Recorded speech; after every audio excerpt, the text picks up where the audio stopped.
懐かしい。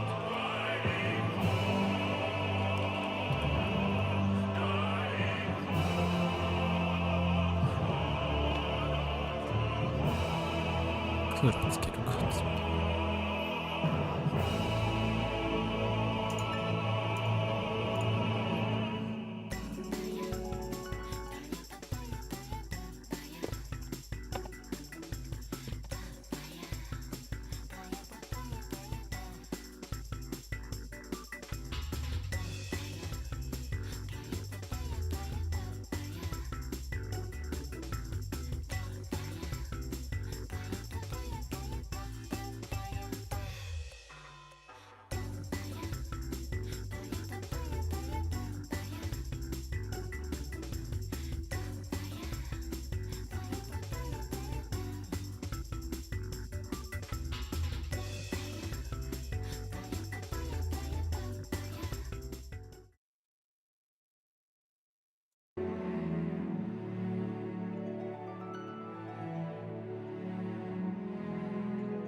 2年目。まあでも初めてファンフェス行ったのがグレンの発表の時だから、基調講演回数的に言うと、蒼天の時に行って漆黒の時行ってで去年はなかった。去年じゃないわ、前回ファンフェスはなくて、い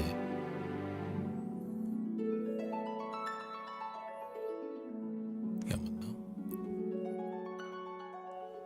すごいな。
よしよし、オッケーオッケー。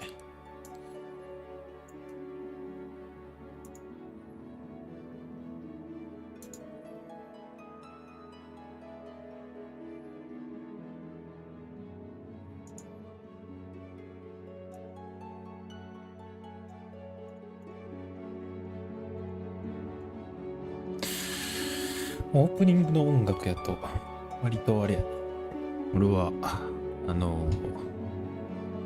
なんだっけ、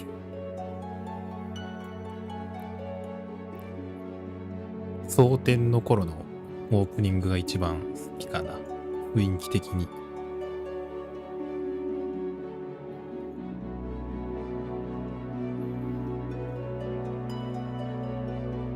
まあ漆黒も好きやけど、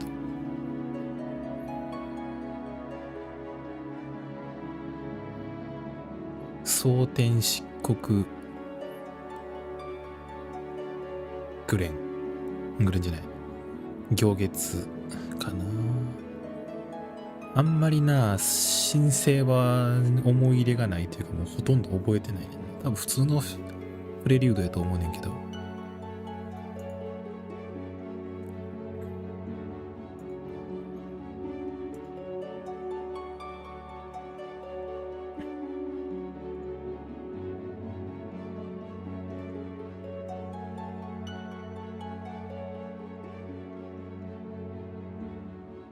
あと5分。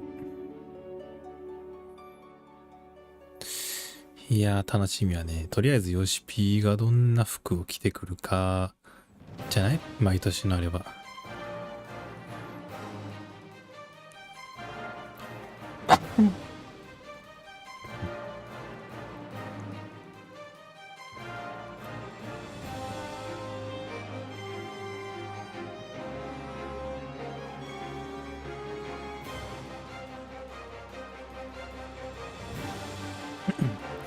毎年、何やろな、トレーラーと、ジョブはわからん。ジョブは後半、あと2回ある方に回るかもしれんし、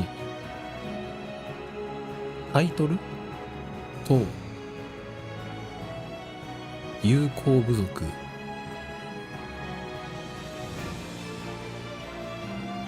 か、あと装備。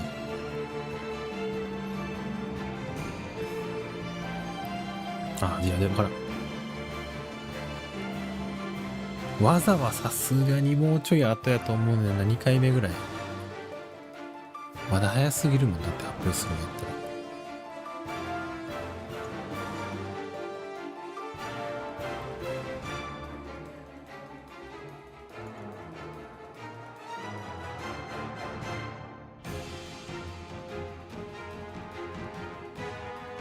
新ジョブはなさそうだけど、新ジョブ前回が早く発表されてないよな、多分だけど。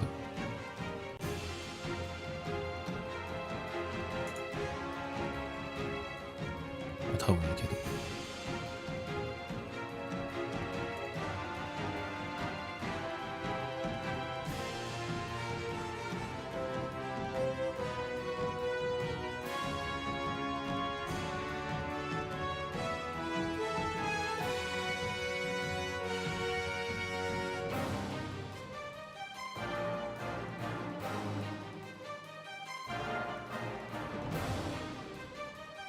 こんなパターンがあるからな。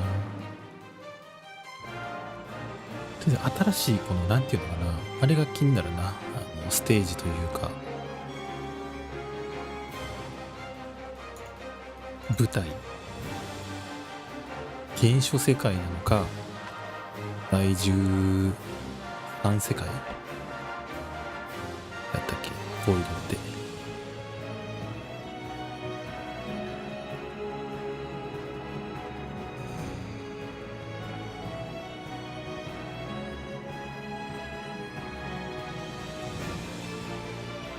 なのか、それとも、また全く別の次元なのか。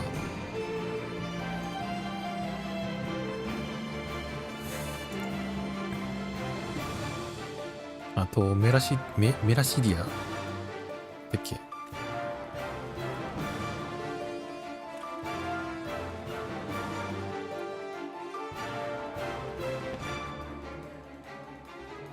ドラゴン族の住んでる大陸。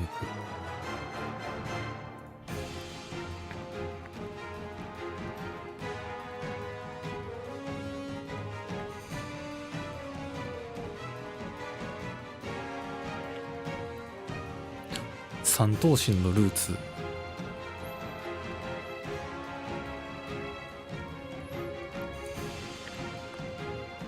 のはず。いやでもツルワンも違うんかな。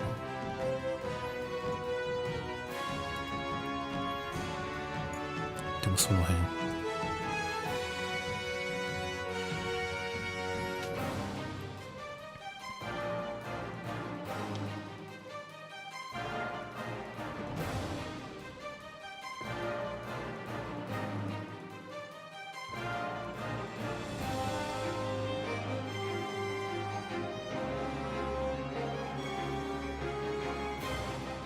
アイド海。本渡った南のエールゼア全体図では明らかになっていない。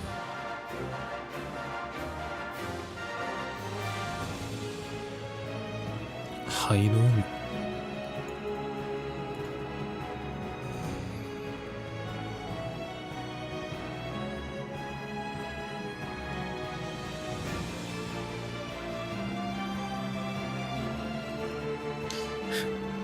灰の海、灰の大陸。まあ関係はないやろうけど、おお、つまり、カウントダウンが全部持ってる。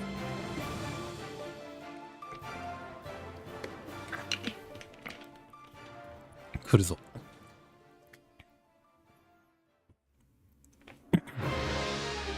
来んのかーい。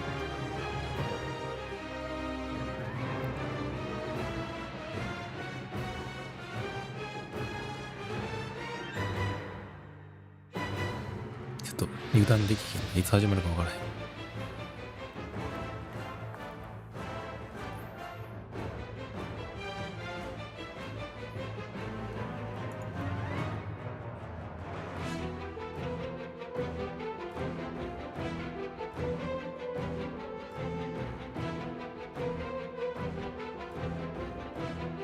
まあ急にそんなドーンと始まるわけもないし。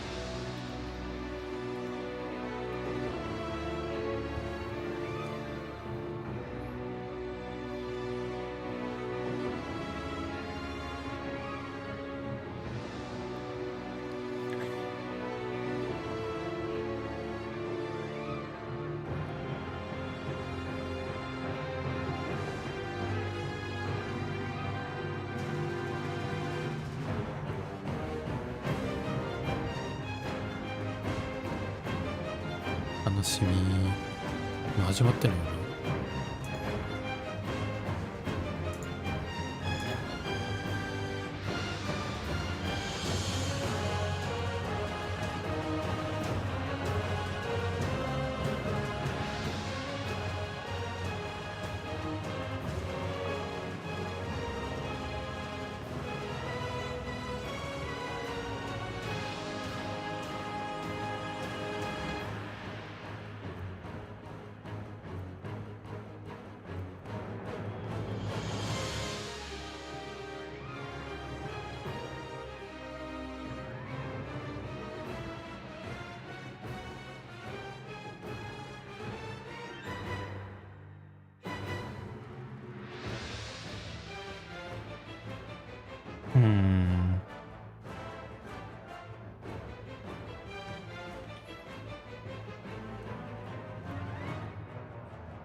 怖い怖い。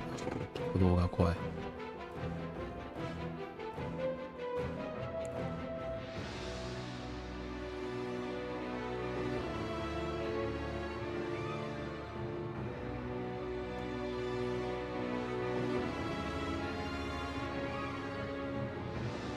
まだですかね。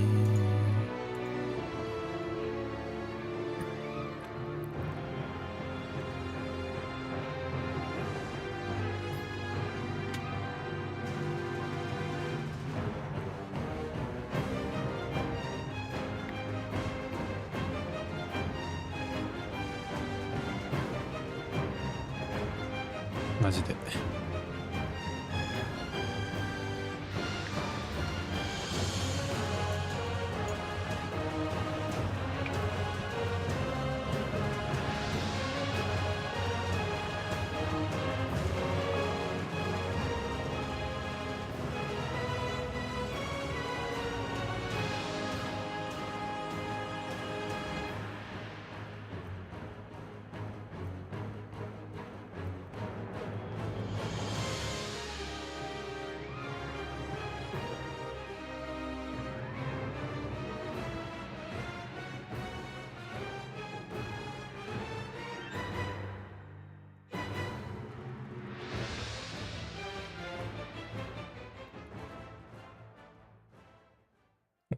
おどっちや。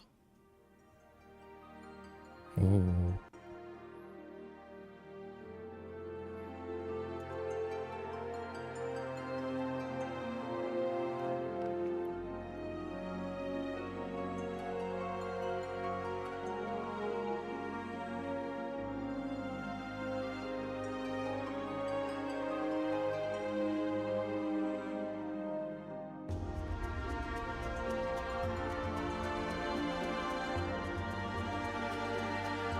来るぞ。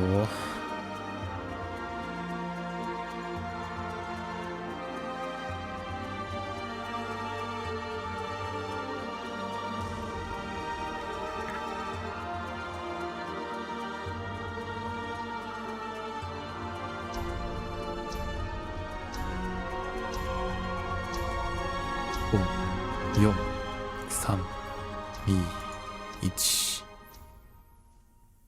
おー、ゼロがメテオマーク。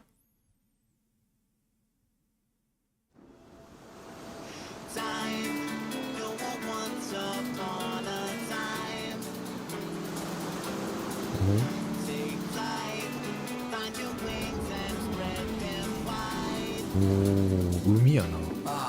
Blue seas, clear skies, and boundless possibilities.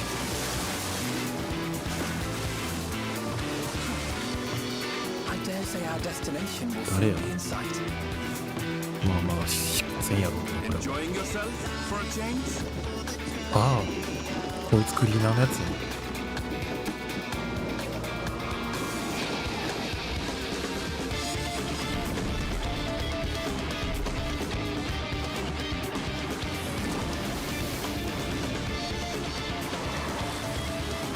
どこなの？ダメラシア大陸かな。あ、こいつら何族やったっけ、忘れてた。あんまり変わりがないから。面白いな。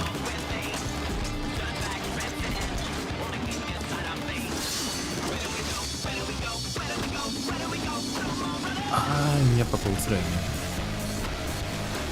マハってこれマハちゃん。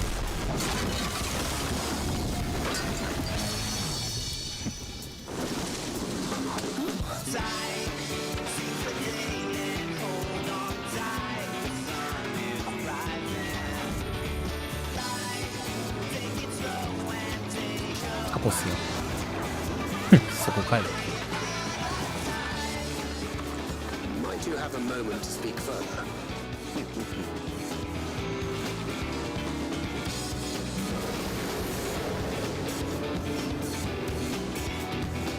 Last, we have come to the land you call the new world. 倍族 My home. なわけない。 Put out. トラル大陸。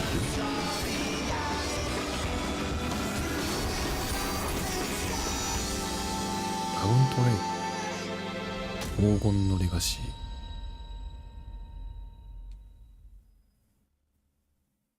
Warriors of Light, please welcome to the stage the producer and director of Final Fantasy XIV, Naoki Yoshida.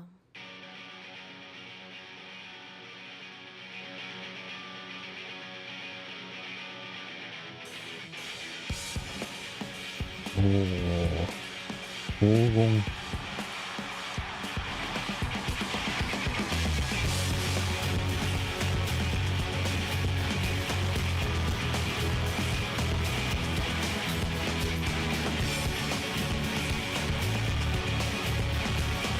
今日は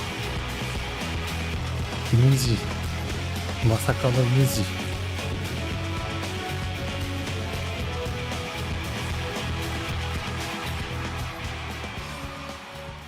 Hi guys! Welcome to the Final Fantasy XIV Fan Festival 2023 in Las Vegas!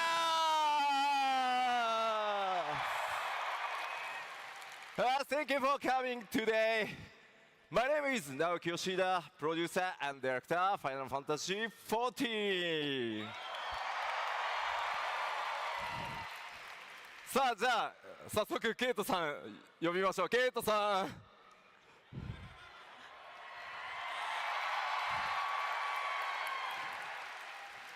Hello, everybody. I'm Kate Swinar, English localization lead of Final Fantasy XIV, and I'm here to tell you what Yoshi P is saying.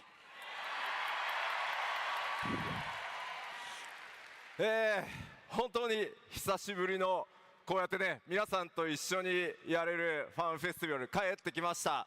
とにかく嬉しいです。It's been a really long time since we've been able to see all of you in person, and I'm so happy to be here with everyone.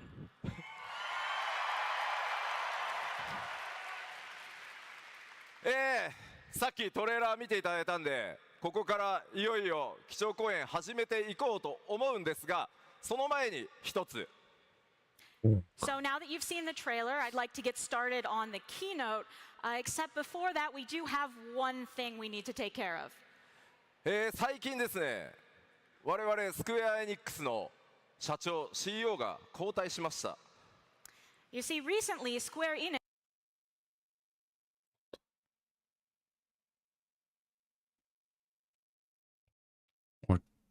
had a change of CEO.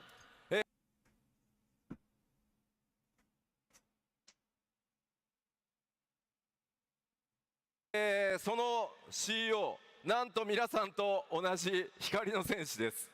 And that new CEO is also a warrior of light, just like you.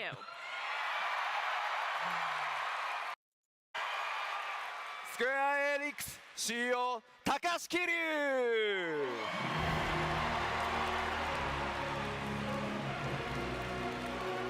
でした。回線飛んだかと思った。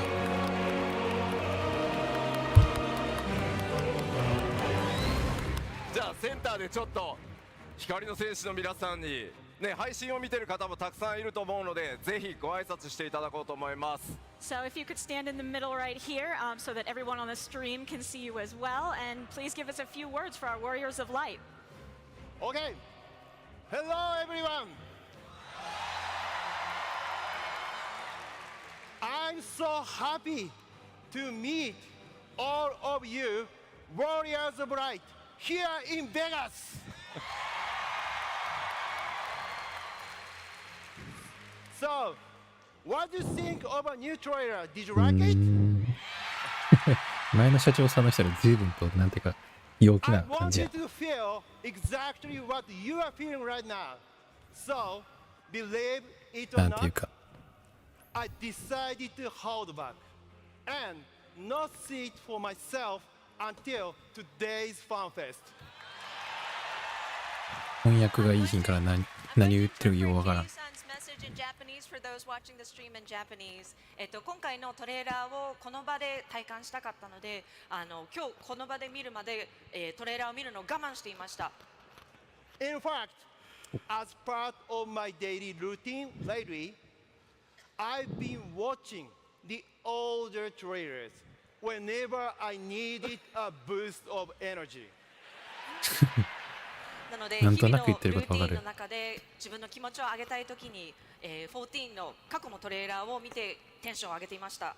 But that boost is nothing compared to the excitement of experiencing the newest one here in Vegas with all of you, Warriors of Light!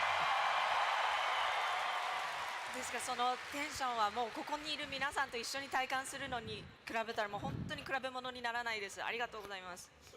To get a glimpse of this new side of Final Fantasy XIV, to imagine all the new world that await us in these new lands, the anticipation is almost too much for me to handle.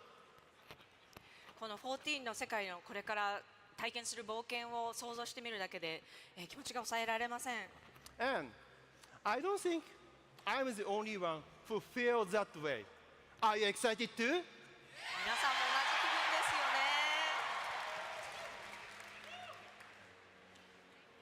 ね。I hope you have a wonderful time at today's Fan Fest. But ヨシピーが上着 never を脱い forget で that even after it T ends, シャツが we are still 出るんとちゃう connected か。 through the world of Final Fantasy XIV. 皆さんがファンフェスを楽しんでくださることを願っています。ですが、ファンフェスが終わっても私たちは14という世界でつながっています。そのことをぜひ忘れないでください。And that world continues to grow and expand. So I hope we continue to pray and enjoy it together. Thank you! ぜひ一緒に、この発展していく14を続けて遊んでいきましょう。Thank you 桐生さん、そんなありがとうごことなかったざいました。じゃあまた後ほど。 See you again later. いきました。まだまだしばらくファイナルファンタジー14続けていいみたいなんで、 He seems to think it's cool if we keep continuing Final Fantasy XIV. 僕の命が尽きるまで、いや尽きたとしても、ファイナルファンタジー14続けていきたいと思います。どうぞよろしくお願いします。 And I do intend to continue until I die, or perhaps even afterwards. So please stay with us.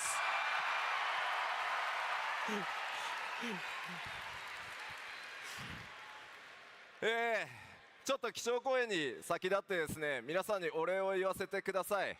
And also, before I start the keynote, just let me give you a quick thank you. 改めてですね、旧ファイナルファンタジー14から、そして新生14、行月のフィナーレまで、本当に皆さん、長い長い旅路を我々と一緒に歩んでくださって本当にありがとうございます。 Thank you so much for taking this long, long journey with us from Final Fantasy 1.0 through ARR and then all the way to Endwalker. 何 I'm と so glad you did. このようやく帰ってこれた一物理開旦とりあえず催のファンフェスティバルで、舞台はエオルゼアっぽいな。黄まだ金のレガシードーントレイルを皆さんに発表できて本当にほっとしてます。 It's such a relief, frankly, to finally be able to share Dawn Trail with you guys in this live venue with all of us together. 本当にありがとうございます。 Thank you so much. では、はい、ファンフェスティバルの開幕、僕の基調講演からいよいよスタートしていこうと思います。どうぞよろしくお願いします。 And with that, we will finally begin FanFest with my keynote.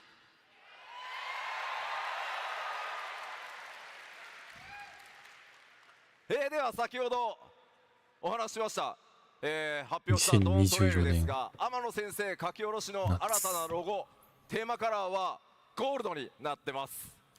So as you saw in the trailer, we have this wonderful new logo designed by Yoshitaka Amano. And our theme color this time, as in the Japanese title of Gilded Legacy, our theme color is gold. そしてですね、発売予定は2024年、来年の夏、お届けしたいと思います。And as for that release date, this will be coming in summer of 2024. まあ、夏のできるだけ早い時期に出したいなとは思うんですけど、まあ夏ちょっとね、広めに覚えておいてもらえると助かります。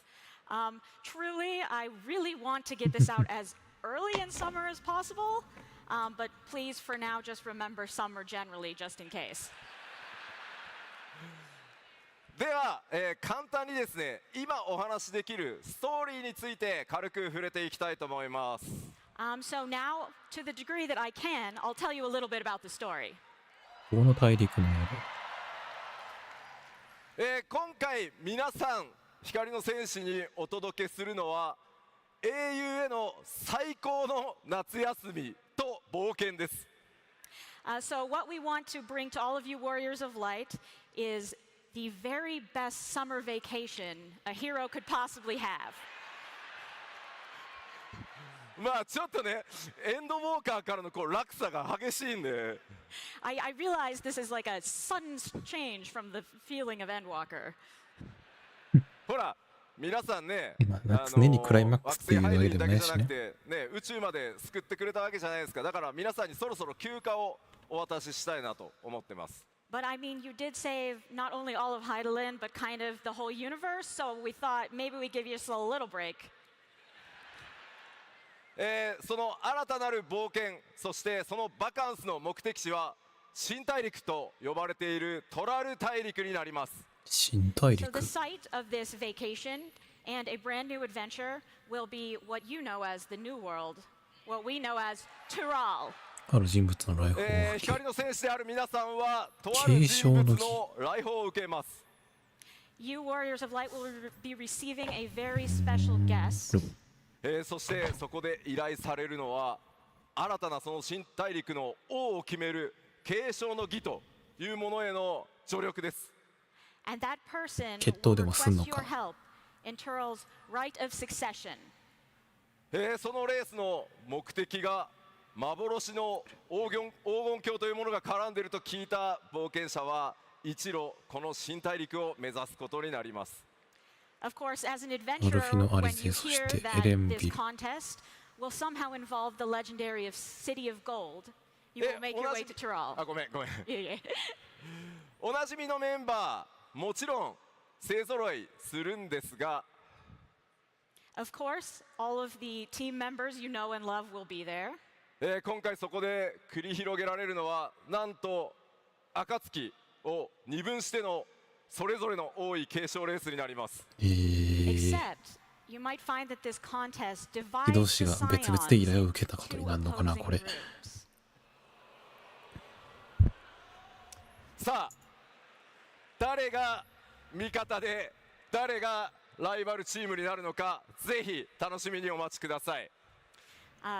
Please look forward to finding out who will be your allies and そ who うい will う be パター your ンもおもろいな。 rivals. さあちょっと聞いてみようかな。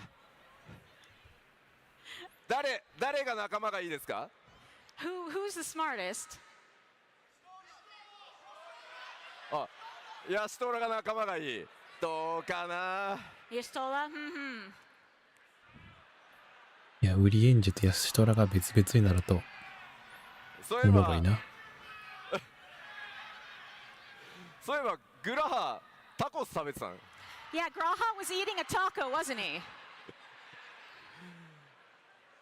では続いてこの 7.0、黄金のレガシーの各所テーマお話ししていこうと思います。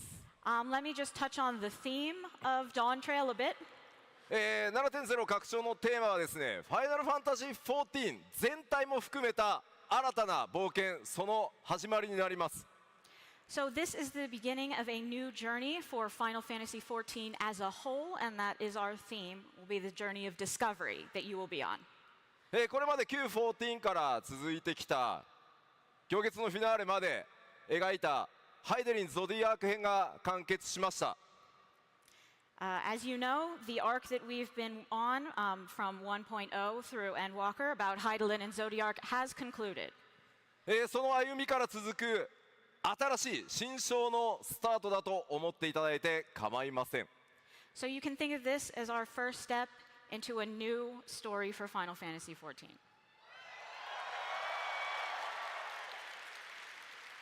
もちろん今回 7.0 だけでもストーリーもしっかり RPG1 本分の濃厚な体験をお届けしていきます。 Of course, Graphics just within update もあ 7.0 るのかな? itself, we do plan to give you a story and experience worthy of a full 第一弾。 RPG package title. そのきっかけとなるさっきご紹介したその王位継承レースとは一体何なのか、どんなレースなのか。 So the impetus for this new story, this contest for the throne, what will that entail exactly? そして新大陸トラルとはどんなエリア、どんな冒険が待っているのか。 And what sort of places and adventures are waiting in Tural? そして黄金鏡、謎のキーワードですね。一体どんなものなのか。 And of course, we have these mysterious references to the City of Gold. What is it really? もちろんこれまで同様に皆さんに驚いてもらえる仕掛けもたくさんご用意してますので、ぜひご期待ください。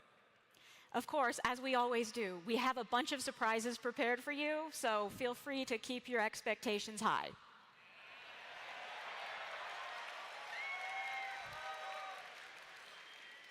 長い間ですね、光の戦士をやってくださってる皆さんがファイナルファンタジー14チームが単なる夏休みをプレゼントするとは思ってないと思うんですよね。そりゃそう Of だ。 course, our longtime warriors of light wouldn't believe us if we said that the development team was just going to give you a summer vacation, right? もちろんどんな冒険になるのかぜひ楽しみにお待ちください。 So please look forward to finding out what this adventure has in store for you. さあでは続いて新大陸トラルをちょっと見ていこうかと思います。All right, so moving on, I'd like to talk a little bit about the new world, also known as Toral. ここから新たな冒険の舞台となるそのトラルについて今お話しできる情報を、ここからしばらくまとめてお話ししていきます。So for now, I've put together the information that I can share about this site of our upcoming adventure. まずこれまで見てきたエオルゼアゼンズが更新されています。So here is the map that we are used to, centered around Eorzea, and it has been updated. これはそうだよ。これまで皆さんの冒険の舞台だったのはエオルゼアのあるアルデナード小大陸。これでな。Of course, the site of our adventures thus far have included Aldenard, which has Eorzea, そしてガレマール帝国があったガレマールイルサバード大陸。これもイ and ルサバ where ード。 Garlemald is located, 結構イルサ Ilsamar. バード大陸。そして東方見えてないね東の国やドマがあるオサード小大陸を含めた三大州まででした。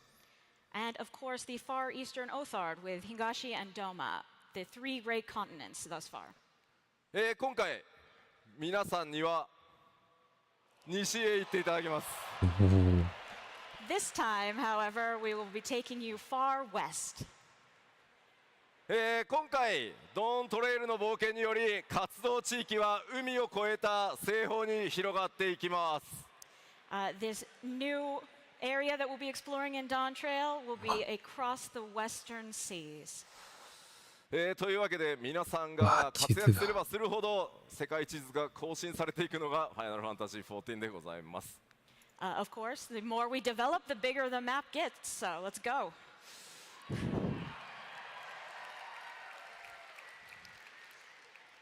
ではここまで全体像触れてきたのでいよいよ中身をあそ見ていここだうと思いますけどとど。まらへんかった All よ。 right, so that was a general outline. So let's look a little more closely about the details.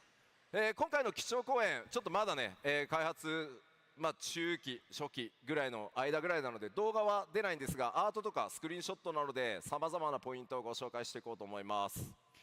Because we are still in the middle of development, we don't have videos for you today, but I will show you some concept art and screenshots to go along with my talk.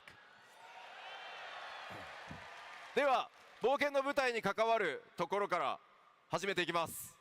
Okay, let's start with some places we'll see on our adventure. 皆さんにプレイヤータウンご紹介しようと思います。 Okay, first, our new major hub city. これまでイシュガルド、クガネ、クリスタリウム、オールドシャーレアンと増えてきました。このドーントレイルでどうなるか。 All right, so in our expansions thus far, we've increased these major cities. We started with Ishgard, we went to Kugane, the Crystarium, and Old Sharlayan. So where are we going this time? こちらトラル大陸ヨカトラルと呼ばれる地域にあるトライオラというのが新たなプレイヤータウンとなります。 So our new major city is located in an area of Tural called Yok Tural, and it is called Tuliolal.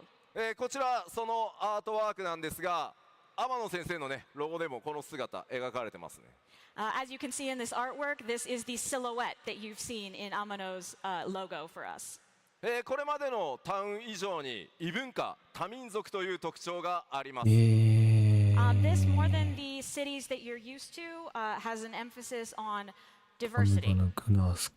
ではアートワークとスクリーンショットを使って街の様子少し見ていきましょう。 So let's take a look at some screenshots of what the town actually looks like.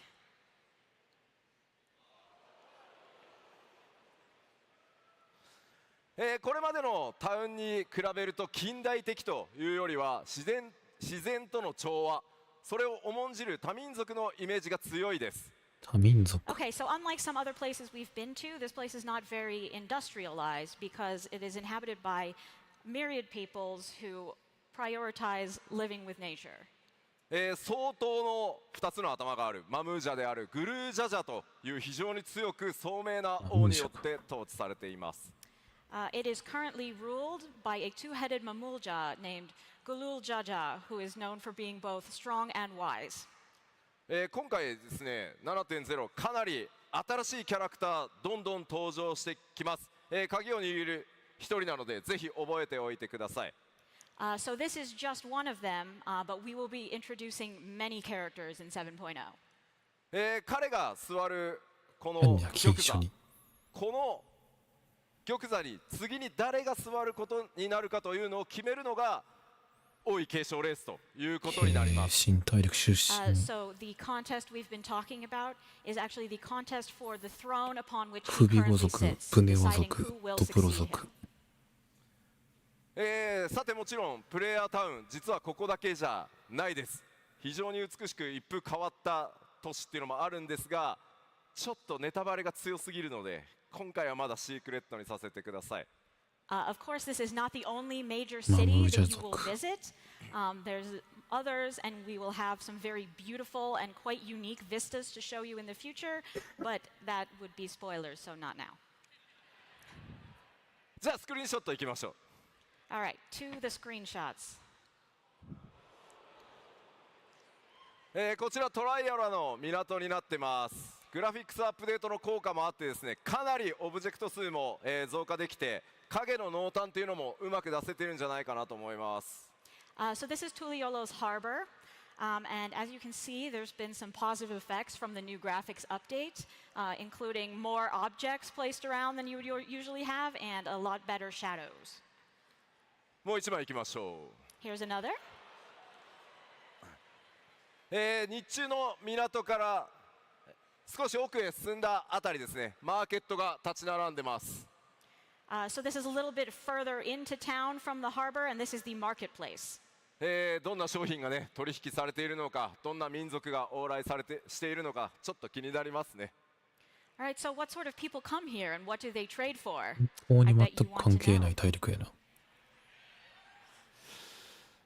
そして3枚目、こちら最後は夜のトライオラになってます。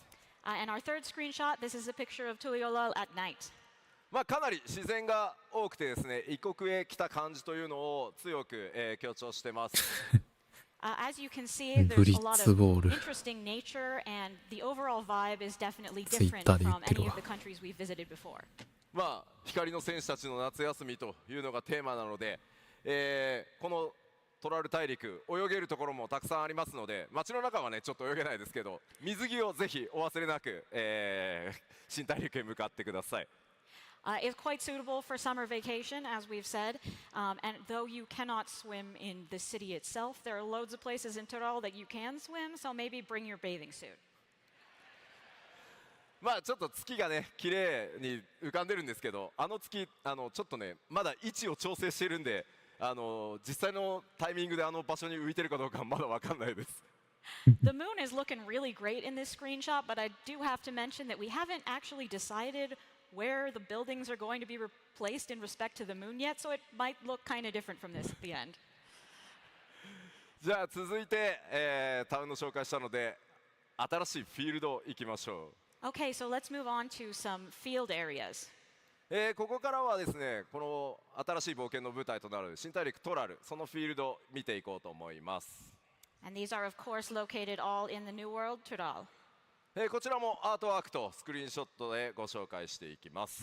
Again, we will just be using artwork and screenshots to show you what we have.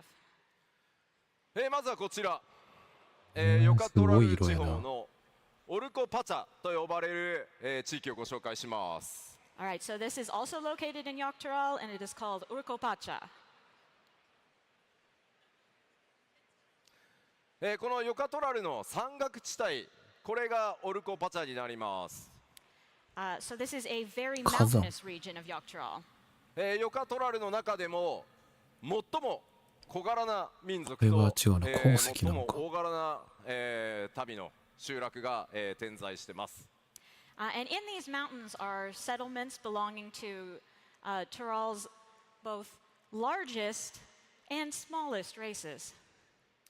かつてこの土地、巨人種族が支配する国の中心地だったんですが、今はその遺跡が残るのみになってしまっています。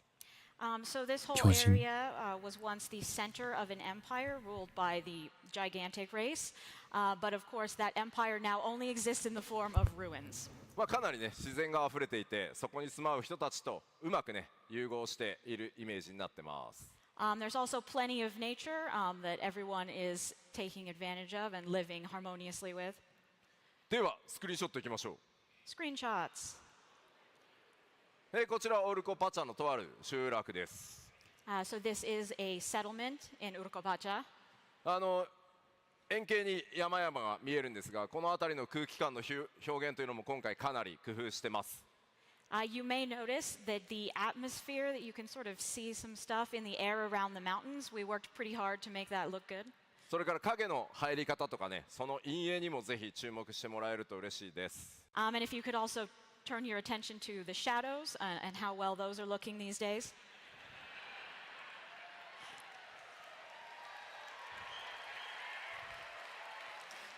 続いて同じ集落の正面図からの、スクリーンショットです。やっぱりね、ちょっと異文化の雰囲気よく出てますね。So this is the same settlement from above, and you can definitely tell that it is home to a unique グラフィッ culture. クアップデート。特に多分このもとも辺りのとあっ植た場所を物見ると左下のあたりは、今回のねグラフィックスアップデートで今までこういう植物作れなかったんで、いろいろね、世界観を広げるための工夫ができるようになりました。And just really adding to the ambiance, we have these plants in the corner. We weren't able to make this kind of plants with the old graphics, so we're pretty excited to be able to add these features. 処理とかそういうの作れんかったやんな。多分。グラフィックスアップデートは後でお知らせしますね。I will tell you more about the graphics update later. そして3枚目、こちら雰囲気、それから質感にもぜひご注目ください。Yes, so here's a third screenshot of the same place, and as you can see there's like a generally nice vibe here, and please take note of the quality of the textures. テクスチャーにね、解像度も上がりましたね。Look at those buildings. そうやな。 Look at them. Look at them. いやー、今はね、日本もそれからラスベガスもめちゃくちゃ暑いので、この高地のちょっと涼しい感じ、羨ましいです。Yeah, so both Japan and Las Vegas are super hot at the moment, so I'm really jealous of whoever lives here because it looks nice and cool. 暑いな。Oh my god, I'm so hot. じゃあもうちょっと奥見ていきましょう。All right, let's go a little further into the continent. 今回こちらヤクテル樹海という場所ですが、14ね、いろんな森を描いてきましたが、今回もかなり独創的です。Okay, so this is an area called Yaktael, and you know we have a lot of forests in the game, but this is a very unique one. このさっきご紹介したトライオラから気球に乗ってこのエリアへ到達することになります。So from Tuliolol, where we were earlier, you can take a dirigible over here to Yaktael. ここはですね、高レベル帯と低レベル帯2つのエリアに分かれています。It's actually divided into a high-level area and a low-level area. 上層と下層でかなり雰囲気が異なりますので、ちょっとね期待しておいていただきたいです。And between those areas, there's definitely a very different vibe for each. So look forward to finding out what that looks like. あとは今テキストにもありますが、こちら天然の井戸とかセノーテと呼ばれる、泉なども非常に特徴的になってます。And you can see, as we've written on the slide, but one of the primary characteristics of this place is it has underground wells and springs and cenotes. ではスクリーンショット見ていきましょう。Let's take a look at some screenshots. こちらも夕暮れ。もうね、本当ね、もう嬉しくてみんな自然ばっかり作ってる。Right, so this is at sunset, and look, we were all so happy about the plants that we took so many nature screenshots.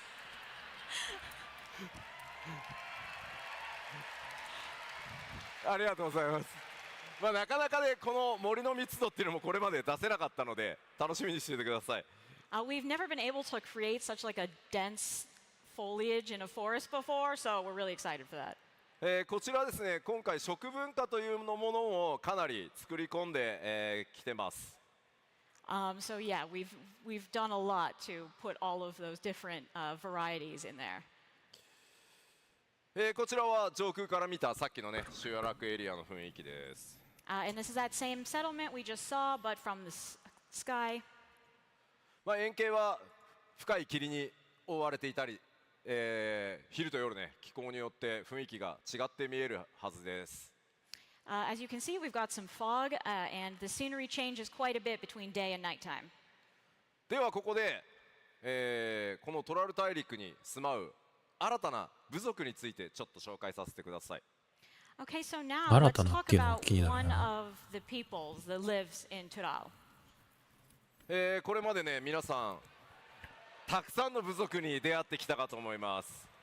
We sure have met many tribes so far. 本当なんでナマゾウが一番真ん中にいるのか。 Why does the Namazu get to be in front? もちろんドントレイルでも新たな部族との出会いたくさんあります。その一つを、今回ご紹介します。So of course you will meet many, many peoples in Dawn Trail, but we'll just talk about one of them today. こちらん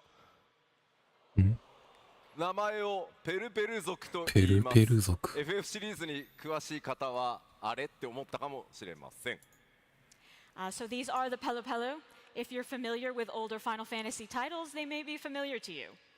ではちょっとだけ特徴をご紹介しましょう。何の Alright, シリーズ so なん let や me ろ。 tell you about a few of their distinct characteristics. オルコパチャに住まう、小柄な民族になってます。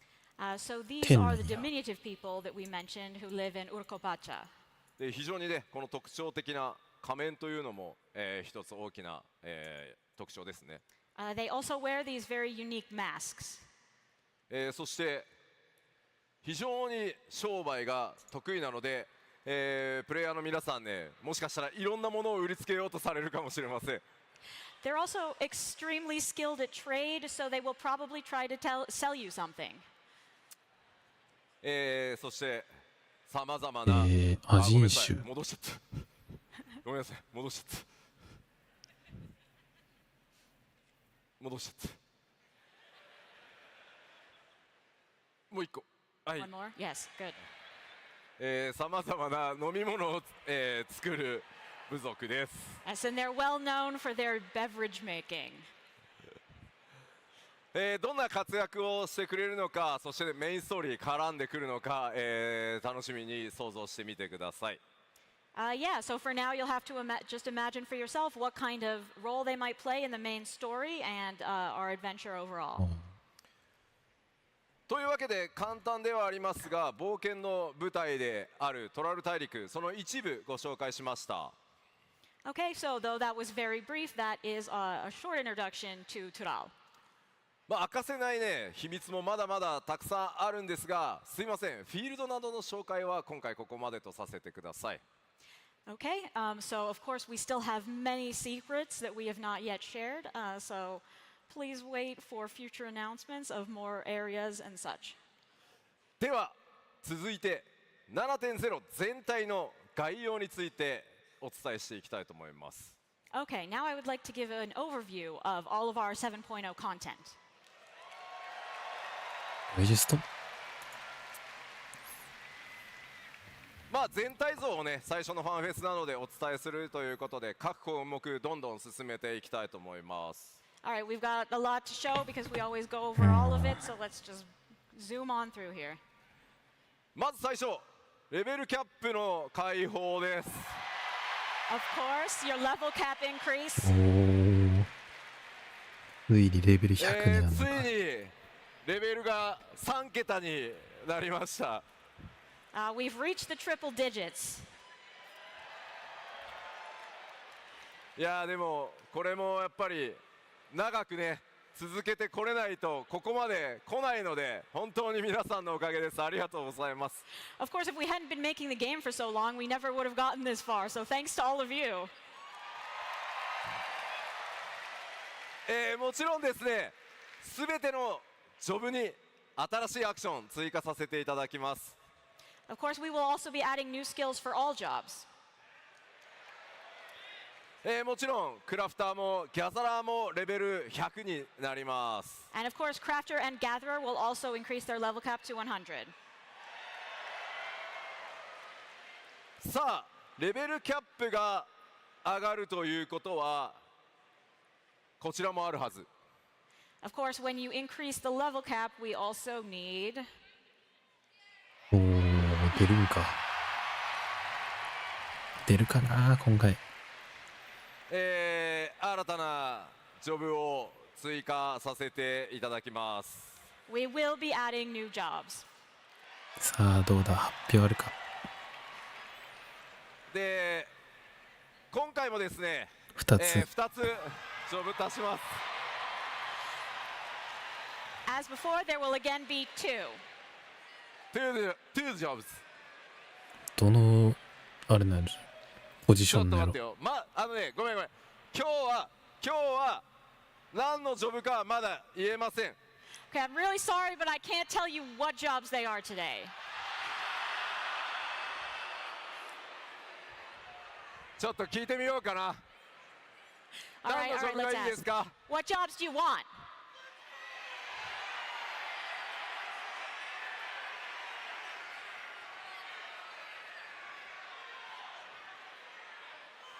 なんかね、すごい声が大きくてね、何言ってるかちょっと聞こえないわ。 It's really hard to hear. なんかこの辺になんかブリッツボールすごく欲しいこっちにも人がいる。聞いてみるか。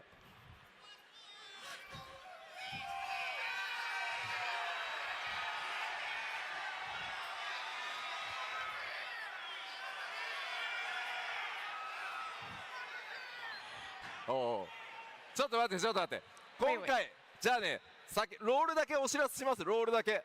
Okay, that was very loud. Let me ちょっ just と tell ず you つ the T シャ roles. ツ、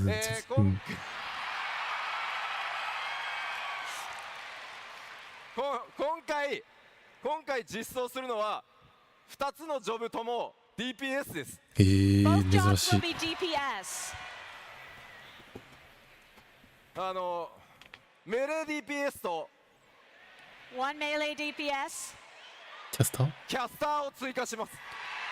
ranged magical DPS. ちょっと暑いから脱いでいいかな。 It's really hot. I gotta 出た。 take off this overshirt. Let's go. ミュータント・タートルズ。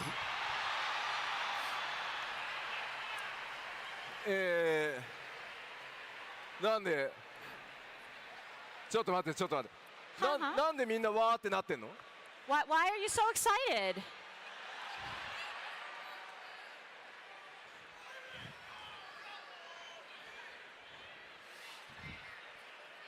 さあどんなジョブがやってくるのか、さまざまな想像を働かせて楽しみにお待ちください。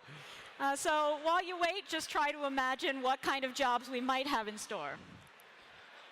子供の頃よく見てたんですよね。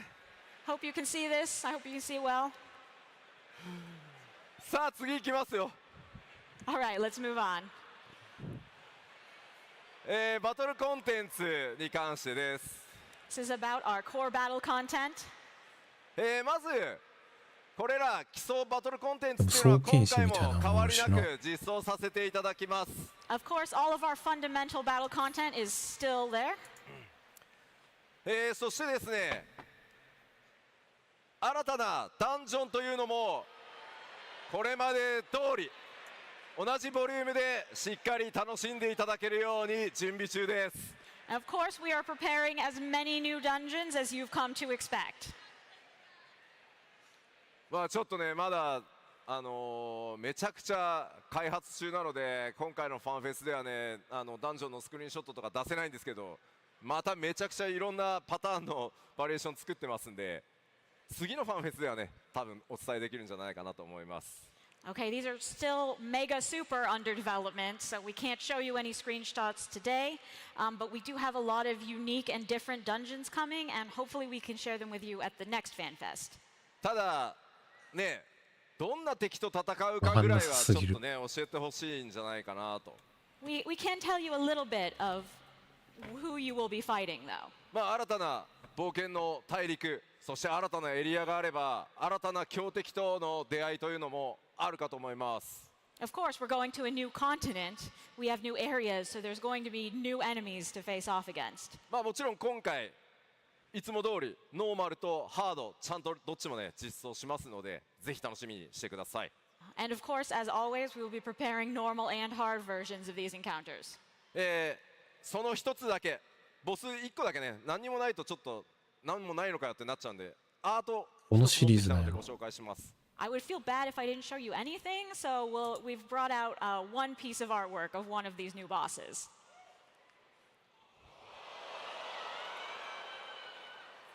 幻獣バリガルマンダ The legendary Valigarmanda. Valigarmanda. そしてまあ幻獣とはねちょっと何なのか、期待しててほしいなと。6のやつ What なんや。 sort of legends does this ominous beast play a part in? Well, you'll see.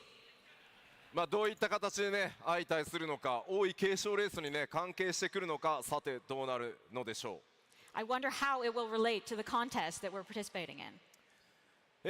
では続いてコンテンツサポーター、こちらも、 X はわからんな確実にアップデートしていきます。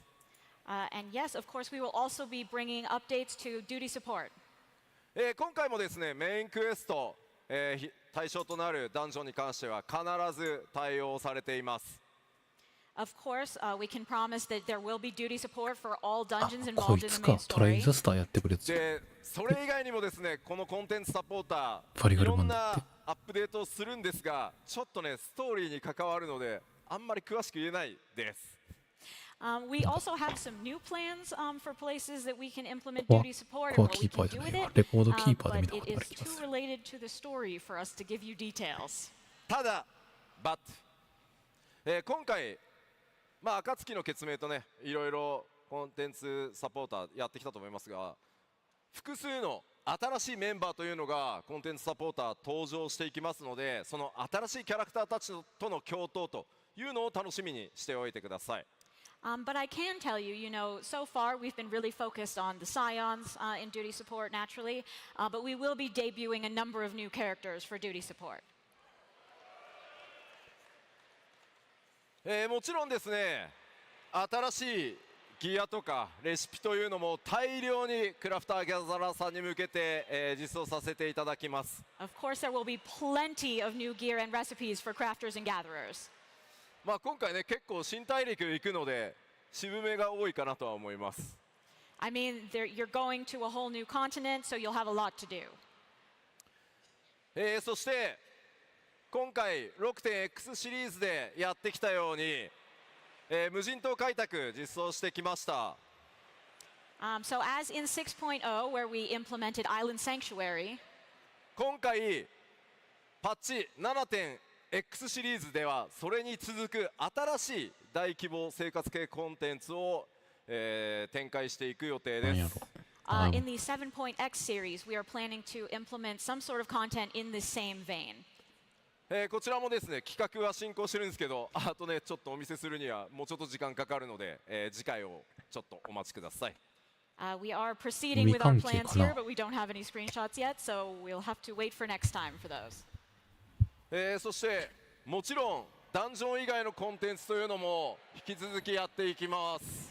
Naturally, we have a lot of content that's outside of our standard dungeons. 特にですね新しく加えたバリアントダンジョンに関しては 7.X シリーズでもどんどん継続していきます。 We will, of course, continue the variant dungeons that we began implementing in 6.x in 7.x as well. いろんなタイプのねプレイヤーの皆さんに楽しんでいただけるアライアンスレイドシリーズもいよいよ新シリーズが 7.1 からかな開幕します。 And from 7.1, we will have a new Alliance Raids series for all sorts of players to enjoy. エオルゼア12神をテーマにした今ミス・オブ・エオルゼア非常に好評いただいてます。 So Myths of the Realm featuring the 12 has been very, very highly appraised. 次のシリーズはよりファイナルファンタジーらしいテーマで皆さんに驚きも含めてお届けの予定となっています。 That being the case, our next Alliance Raid will be even more Final Fantasy-ish. さどこのてシリーズから引っ張ってどんなくるんだね。シリーズになるのかあれこれ予想しながらお待ちください。 What will it be? Think about it in the meantime before we reveal it. そして先日のパッチ 6.4 で完結したパンデモニウムに続いて新たな8人レードというのももちろん、7.0 からスタートしていきます。 And from 7.0, obviously we have finished off Pandemonium, so we will be implementing a new 8-player raid as well. そしてね、最高難度を誇る Z シリーズについても新たなコンテンツをお届けしていきます。 And there will be new Ultimates as well.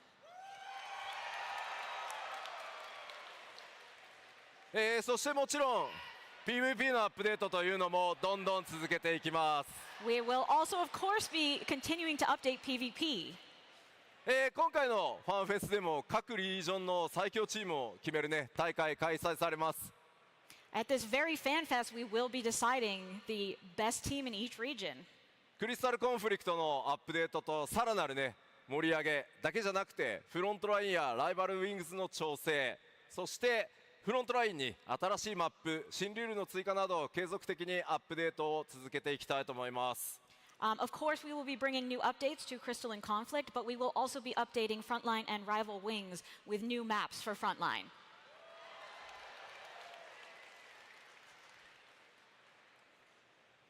では言っておかないとですね、あれどうなったこれどうなったってなるので、この先 7.0 でもどんどんアップデートしていきますよっていうコンテンツの一覧ちょっとお伝えしていきます。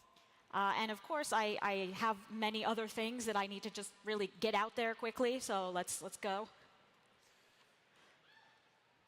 まずおー、ディープダンジョン。いいね。青魔導士のアップデートも継続してやっていきますし、帰ってきたヒルディブランドも 7.x シリーズさらに活躍してくれそうです。 All right, we will of course continue to update Blue Mage, and Hildebrand will also be back in 7.x doing something. それからですね、ディープダンジョンに関しても新しい企画が進行してます。でもちろん他のバトルコンテンツというのも検討していきますので、新しいコンテンツの開発というのもしっかり力を入れていきたいと思います。 So we are currently considering new plans for Deep Dungeons, but at the same time, we are also considering brand new battle content plans as well. ゴールドソーサーアップデートももちろん 7.x シリーズ続けるんですが、そういえば 6.x シリーズゴールドソーサー大きなアップデートないんじゃない？ So of course, we're going to update the Gold Saucer in 7.x, but wasn't there some kind of update coming in 6.x as well? No, Blitzball. No, it's not Blitzball.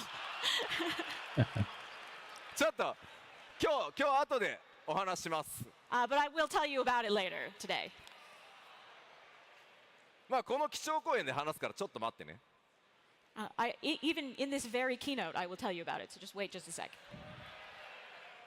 さて、各種コンテンツアップデート、まあとにかくいろんなものをこれまで通りたくさんどんどん継続してアップデートしますよってお知らせさせていただいたので、ここからはシステム的なアップデートというのをお伝えしていこうと思います。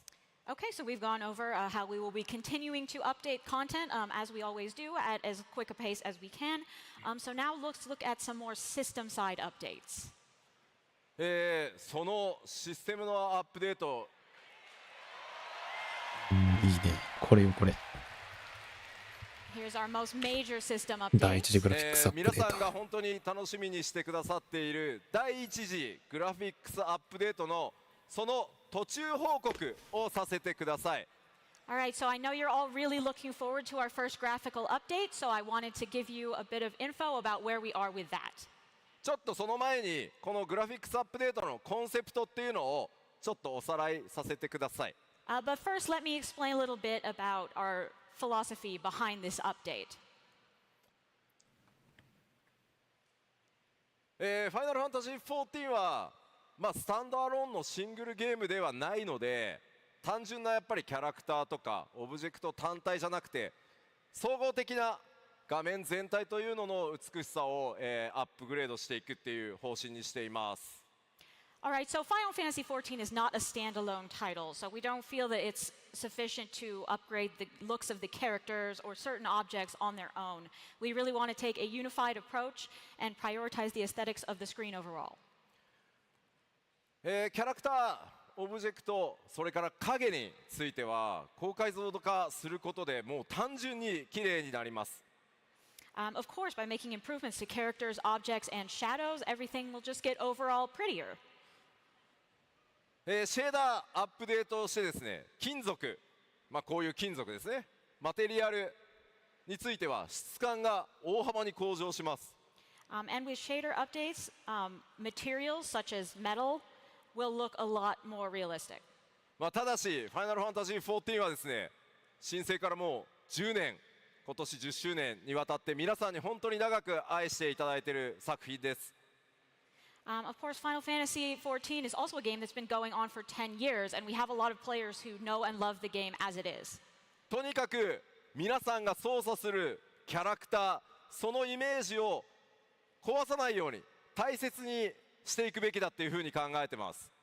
So we're really putting a lot of priority on not changing the image you have of your own character in your head. We want to make sure your characters still look the way that you enjoy them now. ですので皆さんのねキャラクターが大きくイメージ変わってしまうことのないようにしっかり注意を払ってフォトリアルではない方向でしっかりアップデートを今進めています。So we are really taking care to make sure that you don't see your updated character and think, oh, that's not what I thought it would look like at all. では進捗についてね僕が口でずっと説明するより動画を見ていただいた方が早いかなと思います。But it honestly might be better to just show you rather than continuing to talk. 注意点です。One thing. これあくまで途中経過の報告なので細部のクオリティはもっと上がると思ってください。Okay, so please, when you see this, know that this is still under development. So for the final version, you can expect even higher quality. まずはキャラクターがどう変わっていくのかというところをちょっとご覧いただこうと思います。All right, first let's take a look at what characters are going to look like. それではどうぞ。Play the video.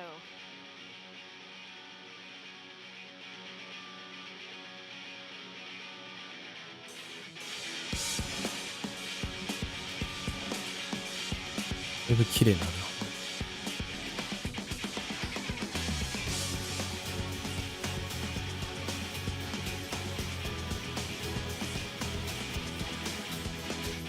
髪質とかも。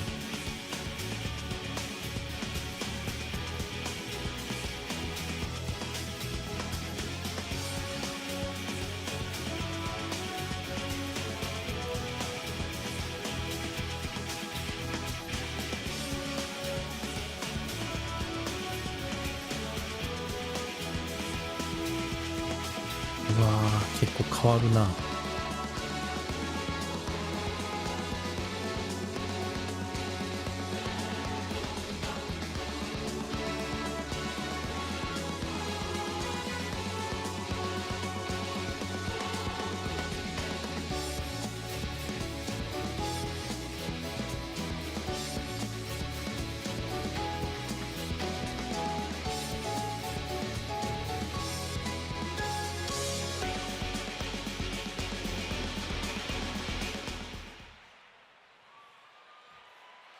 すごいな。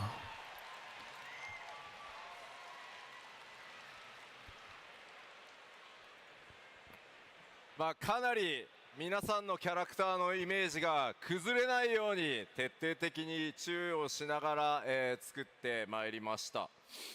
So we really did take care to make sure that we weren't changing your overall impressions of the characters. キャラクターで目立つのはやっぱりこう髪の毛のテクスチャー解像度の増加による鮮明さとか、あと眼球のリアリティアップ、あと肌の質感の向上みたいなところですかね。I think the major points there is the improved hair texture, as well as the more realistic eyes, and the beautiful skin that we now have. ただ皆さんのやっぱりねキャラクターに対するイメージ愛情っていうのをとても大切にしたいと思っているので、とにかく慎重に、作業を進めてます。But as we proceed, we will continue to bear in mind the vision you already will have had for your own characters. またさっきね紹介したナイトの6.0 のジョブ装備について今回ねテストケースで対応してるんですが、So as you saw in the video, as sort of a test, we upgraded some Paladin job gear from 6.0. とにかくものすごい数のギアが14存在しているので、7.1 以降も順次いろんな装備をアップデートすることになっているので、一気に全部変わるわけじゃないので、そこだけですねぜひご理解いただけると助かります。But one thing I want you all to bear in mind is the fact that this game has an incredible amount of gear in it. So we won't be able to just dump it all at once in 7.0. We will continue to upgrade more and more gear sets throughout 7.x.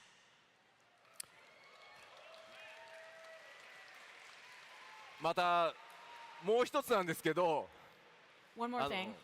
NPC たちもすごい綺麗になるんですけど、The NPCs as well, they will get a lot prettier. なんかめちゃめちゃ綺麗になるやつとまだ綺麗にならないやつがこういたりするんで、ちょっとしばらくは許してください。But this is also affected by the fact that we need to update this on an ongoing basis.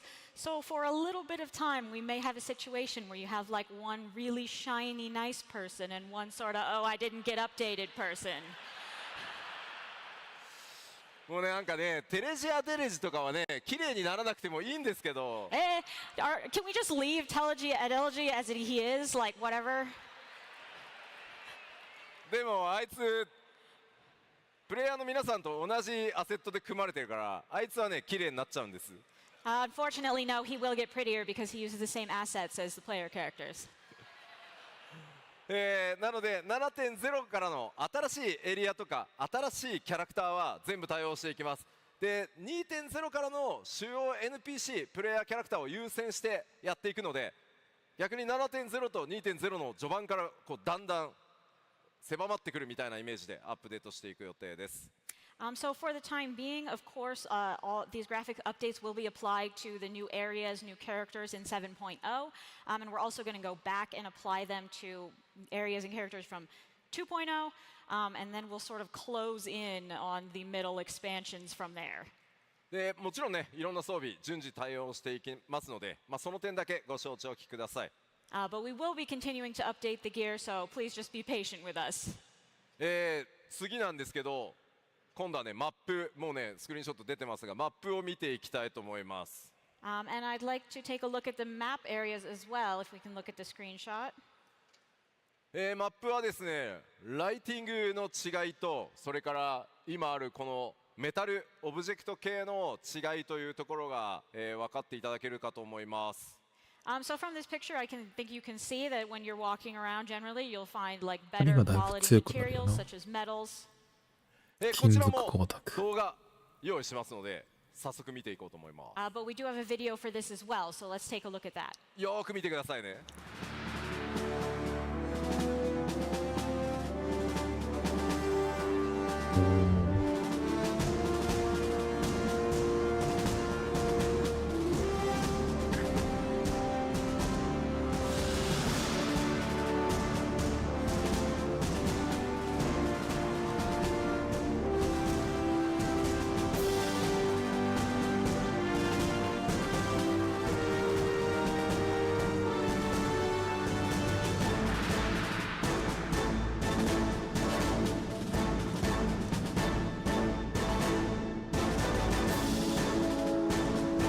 ライティングがだいぶ綺麗になるな。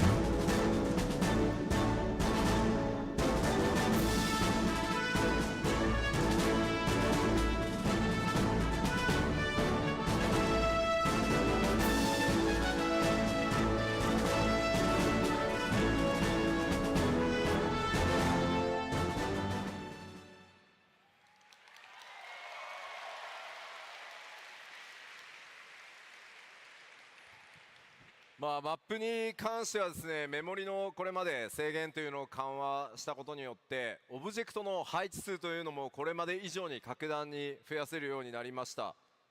So up until now, we did have memory limitations that were preventing us from putting a lot of objects in these different areas, but we've gotten a bit of an increase there, so we can have more stuff per area. これらもですね、優先的に新しいエリアから対応させていただきます。As with the other stuff, we will be adding these upgrades for the 7.0 content first, and then moving on to the rest. ですので 7.0 のエリアは既存のエリアより格段に、綺麗です。So then you'll notice that the 7.0 areas are kind of prettier than the previous areas. ただしその手前の、旧エリアに関しても影とかそれからライティングは自動的に全て変更されることになります。But in the old areas, things like the shadow improvements and lighting will be automatically applied, so you will still see some テ improvements クス there チャー to は start 別だ with. けど、そこら辺は全部オブジェクト数を変わるもんな。ね増やすのはちょっと作業コスト的に当面手がかけれないとは思うんですが、今まで以上に美しく見えるようになるのは間違いありません。It will take some time to add those extra objects we're talking about, but in terms of appearance, it still will look better. では最後、実は開発チームカットシーンセクションとかが一番喜んでいる、植物、自動生成ものの植物についてちょっと見ていきたいと思います。Okay, so now moving on to the thing that the development team is most excited about, particularly the cutscene team, that is plants and our auto-generated greenery. こちらもですね動画ご用意してあります。映像の中でね比較が出たりするのでちょっと見比べながらご覧いただければと思います。So we do have a video again for this, so please take a close look and compare what we have. どうぞ。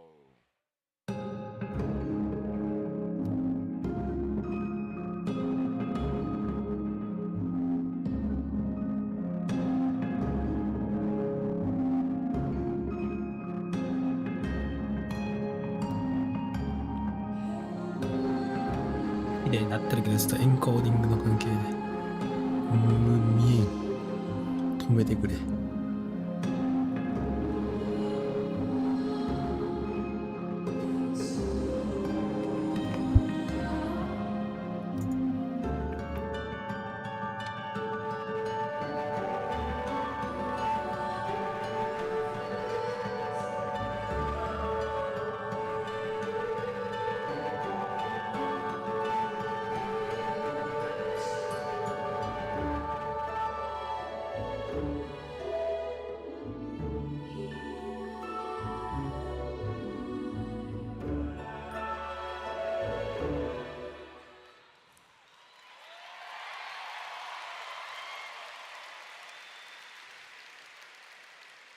もうさっきの動画の最後の方でこう右下ぐらいに草がアップになってたと思うんですが、So I think you might have seen the grass in the bottom right-hand side of the video. ね、皆さんもねスクリーンショットこう撮ろうとしたらなんかすごいジャギジャギの草ここにいるみたいに。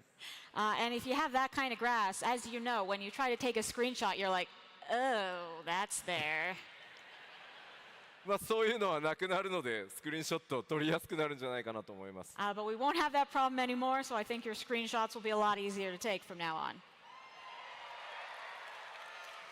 ただこのアップデート自動的にねこうシステムで、植えるこう草花のアップデートなので、So this update will actually be automatically applied through the system. 残念ながらブドウのポリゴン数は自動的に増えたりはしないんですけどね。Except, unfortunately, we can't also automatically increase the poly count that is available in this game. そこグレープって言ってもらわないと。Grapes. Grapes. We must mention the grapes. そうオートマチックでグレープのポリゴンは増えないって。I just need you to know that we cannot give any more polygons to the grapes.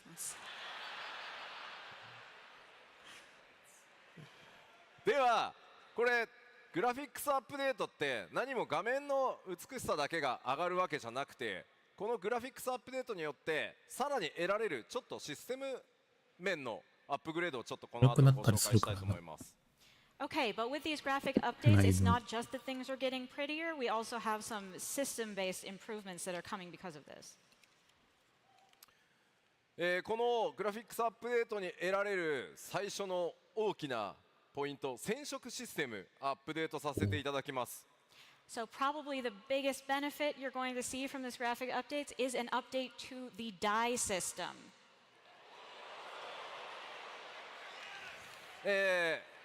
これまでも非常に多かった染色箇所を増やしてほしいなっていうフィードバックなんですが、For a while, we've been getting a ton of feedback from people saying, I really want to be able to dye more parts of my gear. 2箇所まで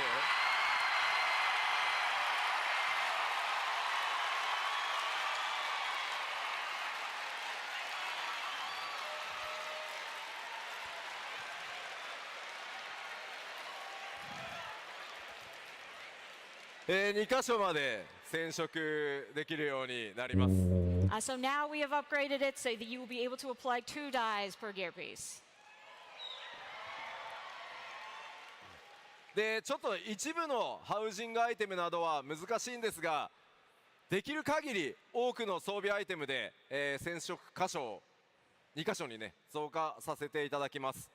We may not be able to apply this to certain housing items, ones that are particularly difficult, but we will try to apply it to as much gear as we possibly can.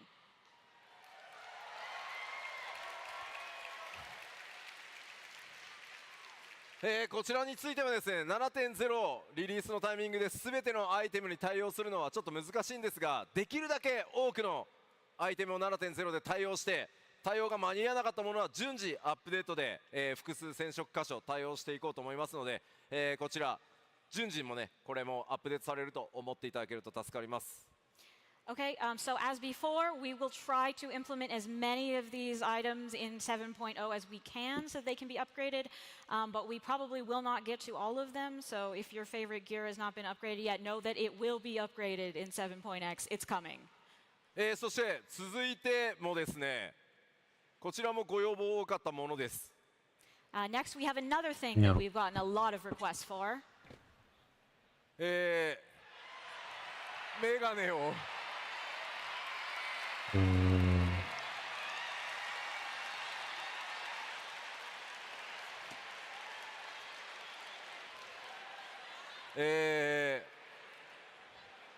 頭装備をつけるとメガネがかけれない、メガネをかけると頭装備が消えるっていうのがこれまでだったんですけど、7.0 からできるだけ7.0 間に合わせる予定で今進んでますが、メガネをですね頭装備つけたままメガネつけられるようになります。Okay, so, until now it was the situation where if I want to wear a helmet, I can't wear eyeglasses. If I want to, and then I put anything on my head and there's no glasses and it's tragic.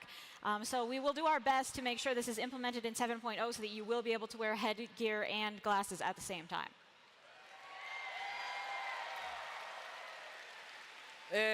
皆さんの中でですね、8人レイドとかゼツとかよく行ってるよっていう人どれぐらいいます？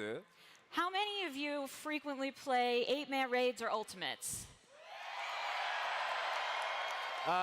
結構いますね。Wow, there's a lot. メガネを装備するっていうことはやばい、新しいアクセサリー増えるのかしらって思うかもしれません。So those folks might be thinking, oh no, does that mean I need to have more accessory problems? 今回実装させてもらうメガネはあくまでファッションアイテムって扱いにするのでパラメータとかは一切ないですし、あまりチェストを使うようなこともないので、ただペーパードールからね装備できるようにはしますので、そこは安心してください。So for these new glasses, while you will be able to equip them on your character like gear, system-wise they are not treated like gear. They will not take up space in your armory chest, so do not worry.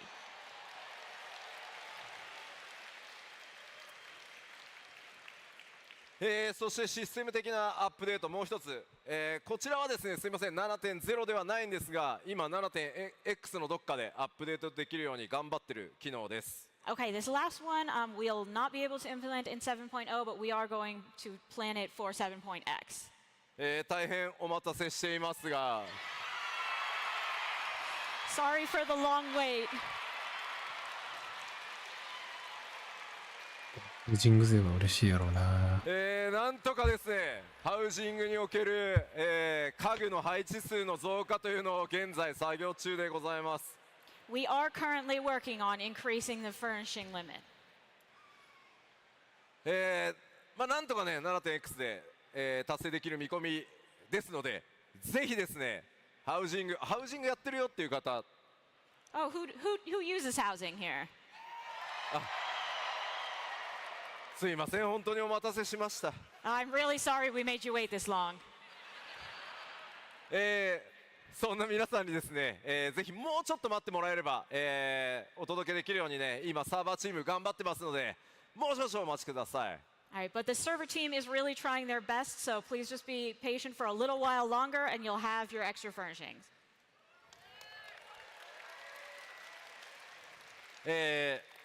ただですね、グラフィックスアップデートをするとですね、どうしても、それと同時にお伝えしなければならないことがあります。Unfortunately, because we are doing a graphics update, we do need to tell you some important 相手 news ス that ペ goes ックの along 引 with き上げっ that. てやつやな。動作環境変わります。 The system requirements are changing. 大丈夫です、少しで。 It's only a little bit though. こうなります。 These are the new specs. 左側が必須動作環境、もう最低でもこれ揃えてくださいです。 On the left is the bare minimum that you need to play the game. CPU が結構 i7 まで来てるんやな。我々としては右側をおすすめしたいなっていう感じです。On the right is what we personally think would be ideal. で Mac 版はすいません、まだ検証途中なので、固まったらまたお知らせさせていただきます。As for the Mac stuff, we're still trying to figure out the details グラ on フィッ that, ク so カ we ード will は let 足 you りてる know ん as や soon け as ど we can. な。CPU はちょっと足りひん PlayStation 4な。版はそのまま継続サポートさせていただきますので、心配はしなくて大丈夫です。But you don't need to worry about PS4. We will continue to support that. ただし However, 16も出たんだからそろそろいいんじゃないかなって。 PS5 買いましょうよ。yeah, but you know, FF16 is out. So if you were thinking of getting a PS5, now's the time. ちなみに皆さん大丈夫そうですか？ PC の環境。 Are you guys going to be okay? Do these requirements look okay? いろんなね他のゲームを PC で楽しむためにも普通これぐらいあっても十分かなと思うので、できるだけねあまり超強力な PC じゃないと動かないみたいなことはしないつもりなので、ぜひ来年の夏までに、スペックちょっと足りないなという方は、パーツの、買い替えだったり、PC の買い替え自体を検討していただけると助かります。So we don't want to force everyone to get like a super high spec PC, but we do think that if you upgrade to this level, it'll also help you in playing other games as well. So those of you who need to, if you could, consider upgrading your system by next summer, that would be fantastic. システム的なアップデート、ちょっとあと1枚だけ小ネタスクリーンショットがあるので、紹介して終わろうかと思います。 Okay, one more quick system update that we have a screenshot for.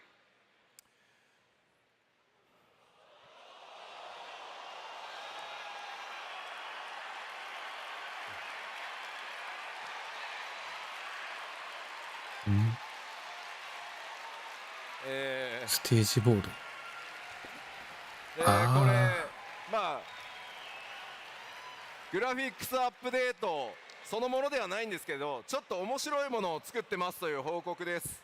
So this isn't related to the graphics update, but we thought it was cool, 即戦 so 室 we'll みたいな share やつ it. が出るんか。まだ UI もね全然仮の状態なんですが、皆さんがゲームの中でコンテンツ攻略などを打ち合わせできるようにホワイトボード機能というのを制作中です。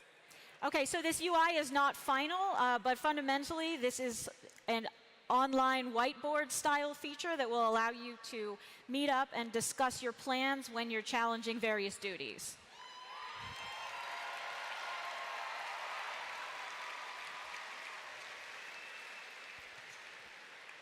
ファイナルファンタジー14で本当に君ら一体何作ってんのみたいな機能たくさんあるんですけど、それらとにかく皆さんがゲームを楽しむための新しい遊び、それをサポートする機能というのもどんどん 7.x シリーズでも作っていきますので、どうぞお楽しみにしててください。You know, Final Fantasy XIV has a lot of features that might make you think like, well, that's a weird choice to add. But on 7.0, we also do want to focus on those features that you will all find useful. So hopefully you will enjoy what we have in store.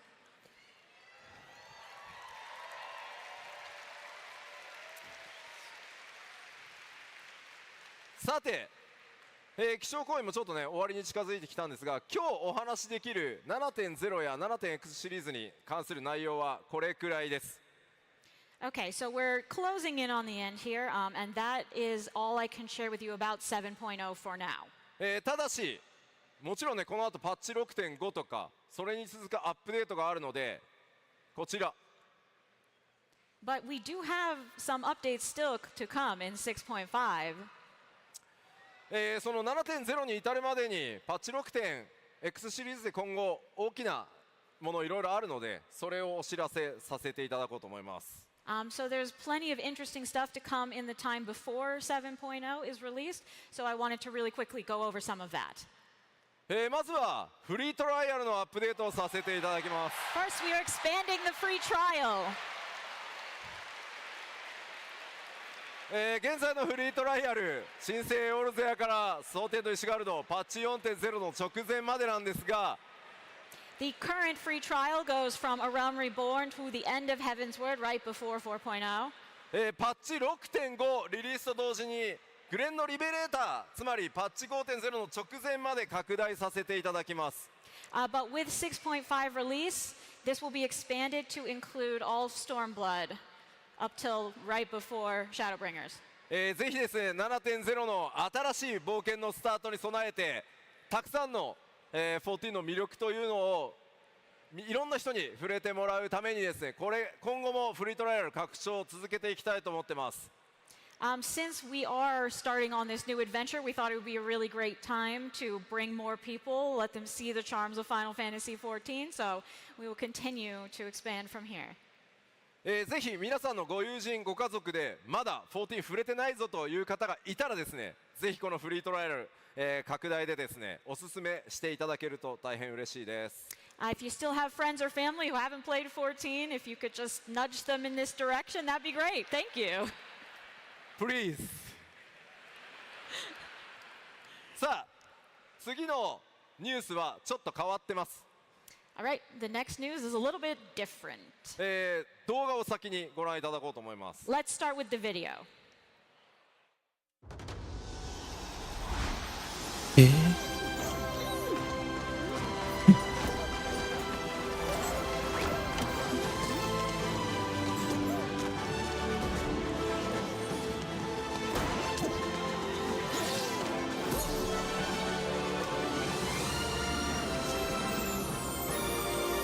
マジかよ。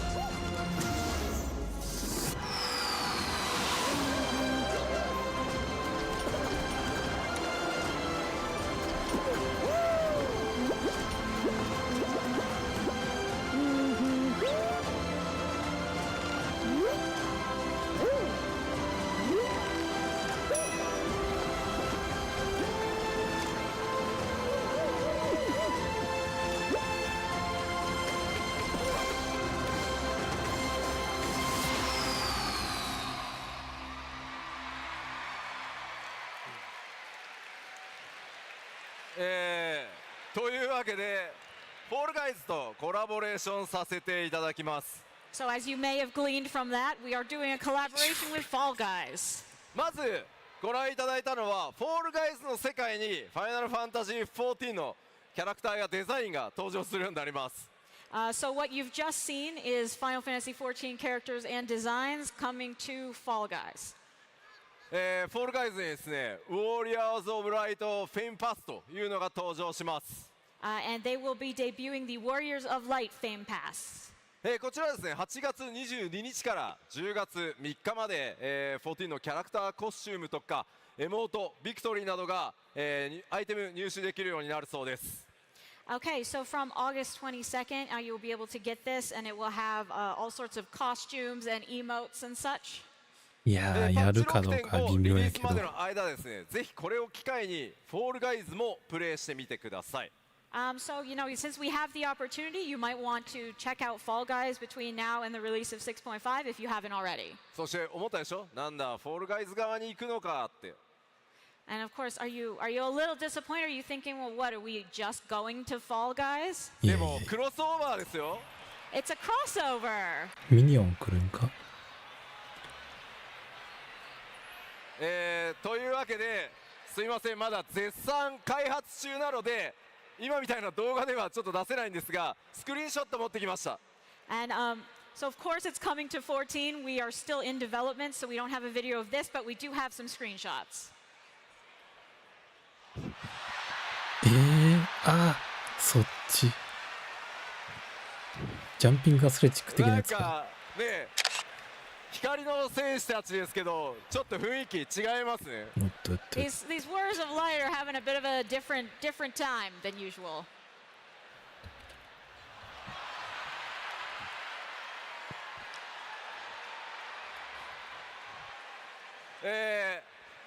ファイナルファンタジー14のゴールドソーサーにフォールガイズが疑似体験できるコンテンツを実装します。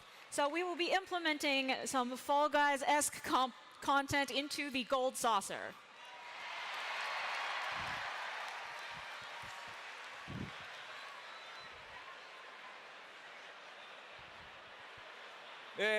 こちら最大24人で同時プレイ可能となる予定で、現在絶賛開発中です。So we are planning to make this content playable by up to 24 players at once. So that's currently in development. せっかくね、凝ったコラボレーションならということで、できる限りの再現にこだわってみました。I mean, since we had this opportunity, we really tried our best to make the most of it. フォールガイズチームの皆さんありがとうございます。And a big thank you to the Fall Guys team as well.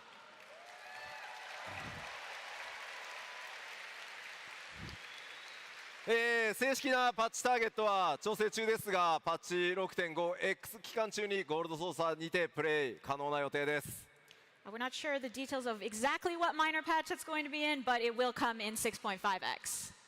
ぜひぜひですね、こちらも楽しみにお待ちください。Please look forward to it. さて、この 6.5X 中に、アップデートする重要なお知らせなんですけど、この基調講演あと1個大きなお知らせが残ってます。Okay, we just have one last important announcement about what's coming during 6.5x for the keynote. その大きな発表の前に超特別なスペシャルゲストをお呼びさせてください。But before we make that announcement, I would like to bring in a very special guest. 僕の長きにわたる友人でもあり、そしてご自身が熱心なね、ファイナルファンタジー14のファンでもあります。This is my longtime friend and fellow Final Fantasy 14 fan, フィル・スペンサー。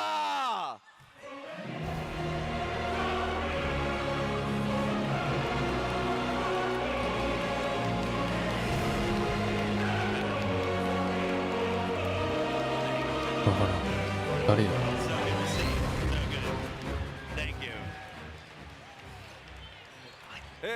改めましてマイクロソフトゲーミング CEO のフィル・スペンサーさんです。ぜひ大きな拍手をお願いします。I'm pleased to welcome the CEO of Microsoft Gaming, Mr. Phil Spencer.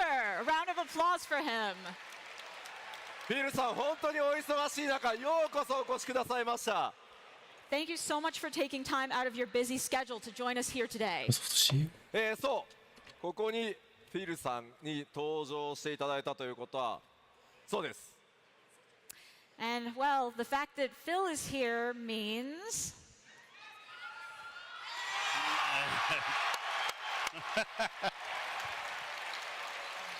Xbox 版か。世界中からご要望いただき、本当に辛抱強くお待ちいただいて本当にありがとうございます。We have received requests for this from all over the world, so we are really happy to present this today. ファイナルファンタジー14 Xbox バージョンがついに登場します。これ Final によっ Fantasy て14 for Xbox.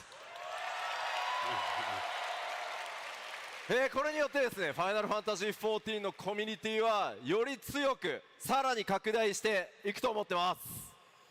Because of this, the 14 community will expand and become even stronger. ではフィルさん、せっかくなのでぜひ配信を見てる人たちもたくさんいるので、世界中の光の戦士とファンの皆さんに一言お願いします。Phil, can I ask you for a few words to all of the Warriors of Light and fans around the world? Absolutely. Hey, everyone. It's great to be here with so many Warriors of Light. Thank you for the very warm welcome. もちろんです。皆さんこんにちは。たくさんの光の戦士たちと同じ場所にいられて本当に光栄です。温かく迎えてくれてありがとうございます。The Xbox community is passionate about games. And like so many players around the world, the Final Fantasy series is one that gets lots of love from Team Xbox. Xbox コミュニティは世界中の多くのプレイヤーと同じようにゲームに対してとても情熱があり、ファイナルファンタジーシリーズはそんなプレイヤーたちにとても愛されています。And we're very happy to announce the Xbox version of Final Fantasy 14 with my friend Yoshida-san here today. 今日ここで私の友人でもある吉田さんと Xbox 版の14を発表できることを本当に嬉しく思います。Together with his team, we are bringing the best online experience of this game to Xbox fans everywhere. And through crossplay, you can experience Final Fantasy 14 with old and new players alike. 吉田さんのチームと一緒に私たちは世界中の Xbox ファンに最高のオンライン体験を届けたいと思っています。そしてクラスプラットフォームプレイを通じて新旧のファイナルファンタジー14のプレイヤーの皆さんと一緒に本作を体験してもらいたいです。フィルさんありがとうございます。 Thank you, Phil で僕からぜひね、皆さんにもお伝えさせていただきたいんですけど、本当にこのXbox 版のファイナルファンタジー14を開発中、フィルさんと僕は本当に直接コミュニケーションを取る機会がこれまでたくさんありました。So I wanted to mention that during the extensive development of the Xbox version of Final Fantasy 14, Phil and I had the opportunity to communicate directly a lot. この Xbox バージョンの実現に向けてさまざまなサポート、そして最もたくさんの努力を直接していただきました。We really received so much support from you. And what can you tell our Warriors of Light about your hopes for the finished game? ぜひですね、Xbox その光の戦士たち、楽しみにしてると思うんですけど、完成したゲームの期待値、何かこう伝えたいことってありますか？ Do you have some words for our Warriors of Light here? Yeah, what I really appreciate about you and your team is you put the player at the center of everything that you do. It couldn't be more clear than watching your presentation today. At Xbox, we share a very similar spirit when it comes to our players. そうですね。吉田さんと吉田さんのチームについて私が本当に感心しているのは常にプレイヤーを体験やすべてのことの中心に置いていることです。もう今回の基調講演で拝見させていただきましたけれども、本当にそれを感じました。 Xbox でも同じようなスピリットをプレイヤーに対して持っているつもりです。 And we're really inspired by how you have made Final Fantasy 14 with all of you a global success. And we want to bring the Xbox community and your Warriors of Light together in a way that is safe, secure, and engaging, and above all, fun. なので私たちは皆さんが FF14 を世界的な成功に導いていることに刺激を受けていますし、 Xbox コミュニティと光の戦士たちが皆安心安全に、そして何よりも楽しく遊べるようにしたいと思っています。 And we also see this as a seminal moment in our relationship with you and the Final Fantasy team as we look to partner more closely together in the future. 今日この場で吉田さんとファイナルファンタジーチームとこうやって話せるのは本当に重要な瞬間だと思っていますし、これからより一層連携していることを期待しています。はい。とてもとにかくね光栄です。本当にありがとうございます。I'm so honored. Thank you, Phil. ご存知の通り、僕実はめっちゃ XBOX ファンで、フィルさんもね14の大ファンなんですが、So, I've been a big Xbox fan, and you said you're a big 14 fan. これまで本当にどうやってこういけば XBOX のファンにファイナルファンタジー14届けられるか、本当にたくさんの意見交換してきました。We've exchanged so many ideas about how we can make the best 14 available to Xbox fans. だから僕はもう本当に友人としてで、この本当に XBOX 版を実現するためにどれだけ尽力してもらったかっていうのを一番知ってるのが僕なので、とにかくこのラスベガスのファンフェスにフィルさんに参加してほしかった。As a friend, and because you've worked so hard to bring the Xbox version to fruition, I really wanted you to take the stage here at Las Vegas Fan Fest. なので皆さんの前でね一緒に発表できることを本当に嬉しく思ってます。So I'm really happy to present this in front of you all with everyone here together. ではせっかくなのでフィルさんと一緒にその XBOX 版少し詳細見てみましょう。So, since we're here, let's take a closer look at the Xbox version with Phil. まずその詳細なんですが、Xbox シリーズ X そして S 両方のプラットフォームでプレイ可能です。So, as far as the hardware goes, it can be played on Xbox Series XS, so both platforms. そして高速ロードもちろん対応させていただいてます。Of course, we can guarantee even higher quality play with faster loading. さらにシリーズ X では 4K 対応をしてさらに高品質なプレーをお約束します。Also, the Series X will have 4K support, so even higher quality. そして気になるリリース時期ですが、as for the release window, I'm sure you're all wondering. リリース時期は2024年春になります。That will be spring of 2024. 拡張パッケージ 7.0 の前、パッチ 6.5X 運営中にオープンベータテストを行います。And before the release of 7.0, during patch 6.5X, we will be having the open beta. そのまま安定性を見て正式サービスへと進めていきますので、ぜひご期待ください。And we will continue to monitor the stability of the system and then proceed to official release. 今日このステージで発表したファイナルファンタジー 14.7.0 ドントレイルを含むフルバージョン Xbox でプレイ可能になります。So the full version that we've announced on the stage today, including 7.0 Dawn Trail, will be playable on Xbox.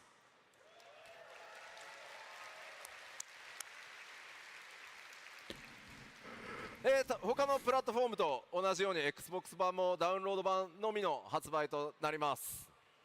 It will only be available as a downloadable version, just like our other platforms. オープンベータから製品版に移行すればそのままプレイできますので、ぜひオープンベータから参加してください。However, because of that, you can go straight from the open beta to playing the full release version, so we do encourage you to join the beta. フィルさん、改めて壇上でこう発表できて感想いかがですか？ Phil, once again, do you have any further comments you'd like to share?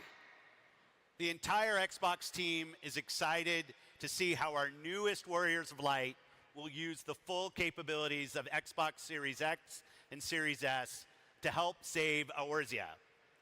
And I'm excited to partner with you, Yoshida-san, and your studios as you bring this incredible franchise to global platforms to enable more players to connect and experience the joy of gaming together. 新たに加わる光の戦士たちがいかに XBOX シリーズ X とシリーズ S の機能をフルに活用してエオルゼアを救っていくのが見るのを楽しみにしています。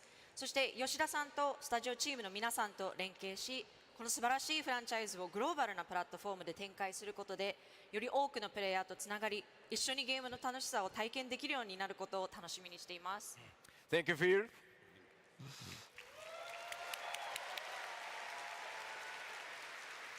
では最後に、この会場にね、せっかくスクエアエニックスの CEO もいるので、ちょっと登場してもらおうかと思います。Well, since our CEO is here, why not just bring him out too? 桐生さん出てきてください。President Kiryu.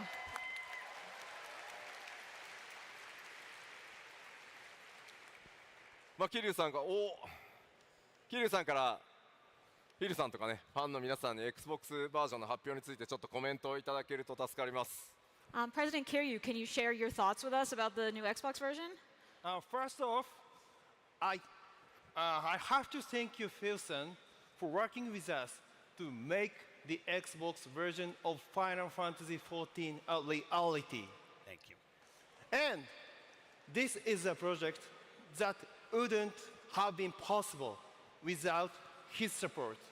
So I'd like everyone to once again give him the biggest round of applause.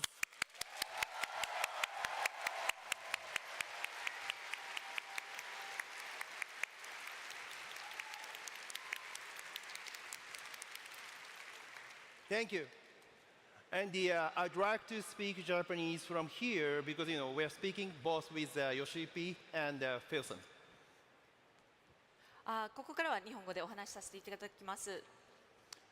そしてですね、改めまして、ヨシピーも私も、そしておそらくここにいる多くの非課税の皆さん、そしてですね、配信を見ている皆さん、きっとですね、Xbox という新たなプラットフォームを得てですね、ファイナルファンタジー14、ここにいらっしゃる皆さんの熱気をより多くの仲間と共に世界中で楽しめること、これをみんな楽しみにしていると思います。I think I can speak for myself, Yoshi, all of our warriors of light here, watching the live stream, when I say how excited I am to see Xbox support added and for us to welcome countless new friends to the world of Final Fantasy XIV. そしてですね、Xbox ユーザーの皆さん、ファイナルファンタジー14は先ほどもお話ししましたけれども、今後さらに発展していきますので、どうかここにいる皆さんと一緒に楽しんでいただければというふうに思います。Final Fantasy XIV is only going to get bigger and better, so all the Xbox gamers out there, I urge you to give Final Fantasy XIV a try.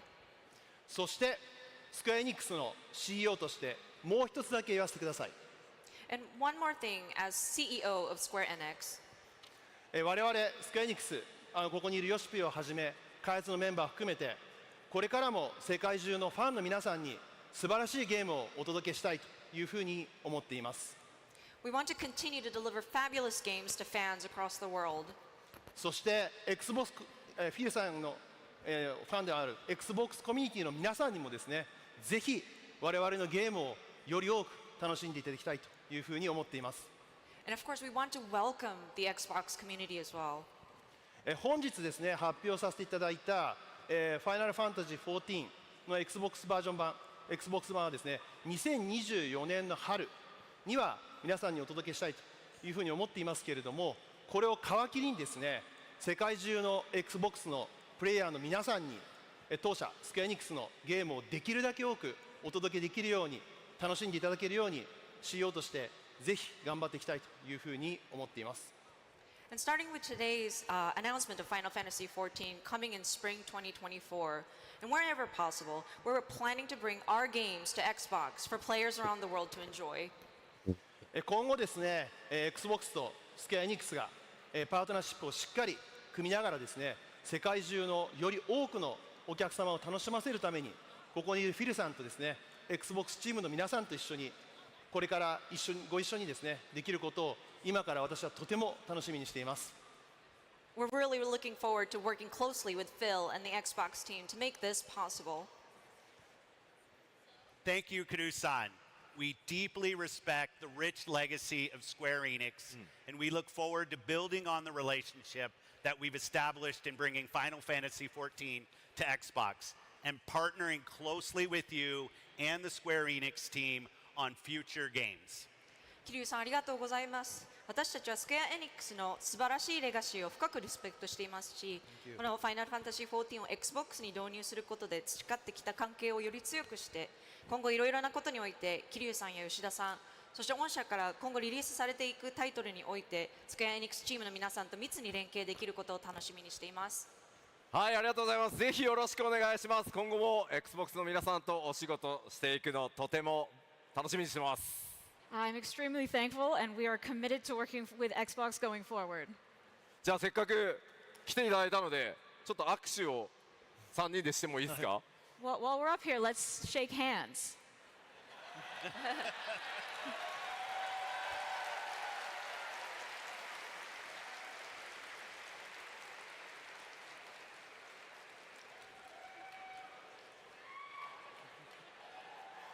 はい、ありがとうございま Thank you so much. す。いや、改めてフィールさん、本当に信じられないぐらいお忙しい中、このファンフェスのステージ来てくださり、本当に本当にありがとうございます。Really, Phil, thank you so much for taking time out of your busy schedule to come to this at FanFest. では会場の皆さん、改めて大きな拍手をお願いします。 One more big round of applause, please. フィル・スペンサーでした。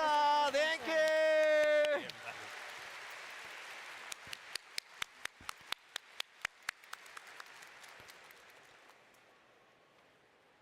いやー、ようやく発表できてほっとしてます。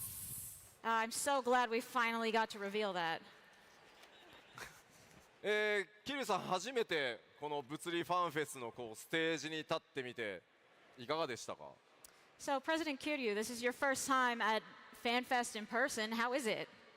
いやもう最高ですね、一言で言うと。For the lack of a better word, this is the best experience ever. さて、基調講演なんですが、今日のところお話しできることはすべてお話ししました。All right, as far as the keynote goes, I have told you everything I possibly can today. 7.0、そしてさらなる大きなお知らせは、As for further announcements on big upcoming stuff, including 7.0, 次のファンフェスロンドンでさせていただこうと思います。 please tune in to FanFest in London.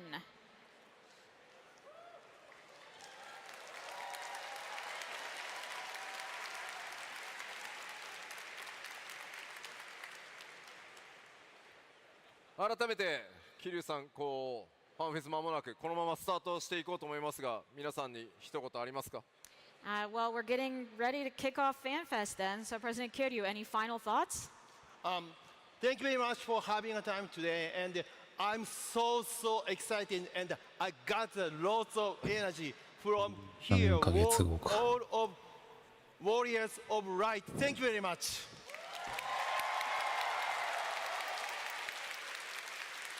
さあ、ではこのままオープニングに移りたいと思いますので、 All right. 集め数に来ている開発運営チームの皆さん、ステージへお願いします。 So let's move on to the opening ceremony, which means we need the development team out on stage.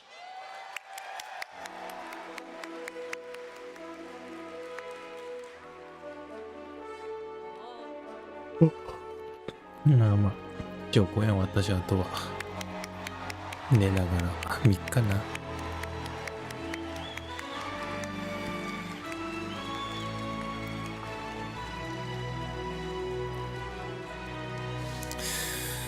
じゃあ終わり。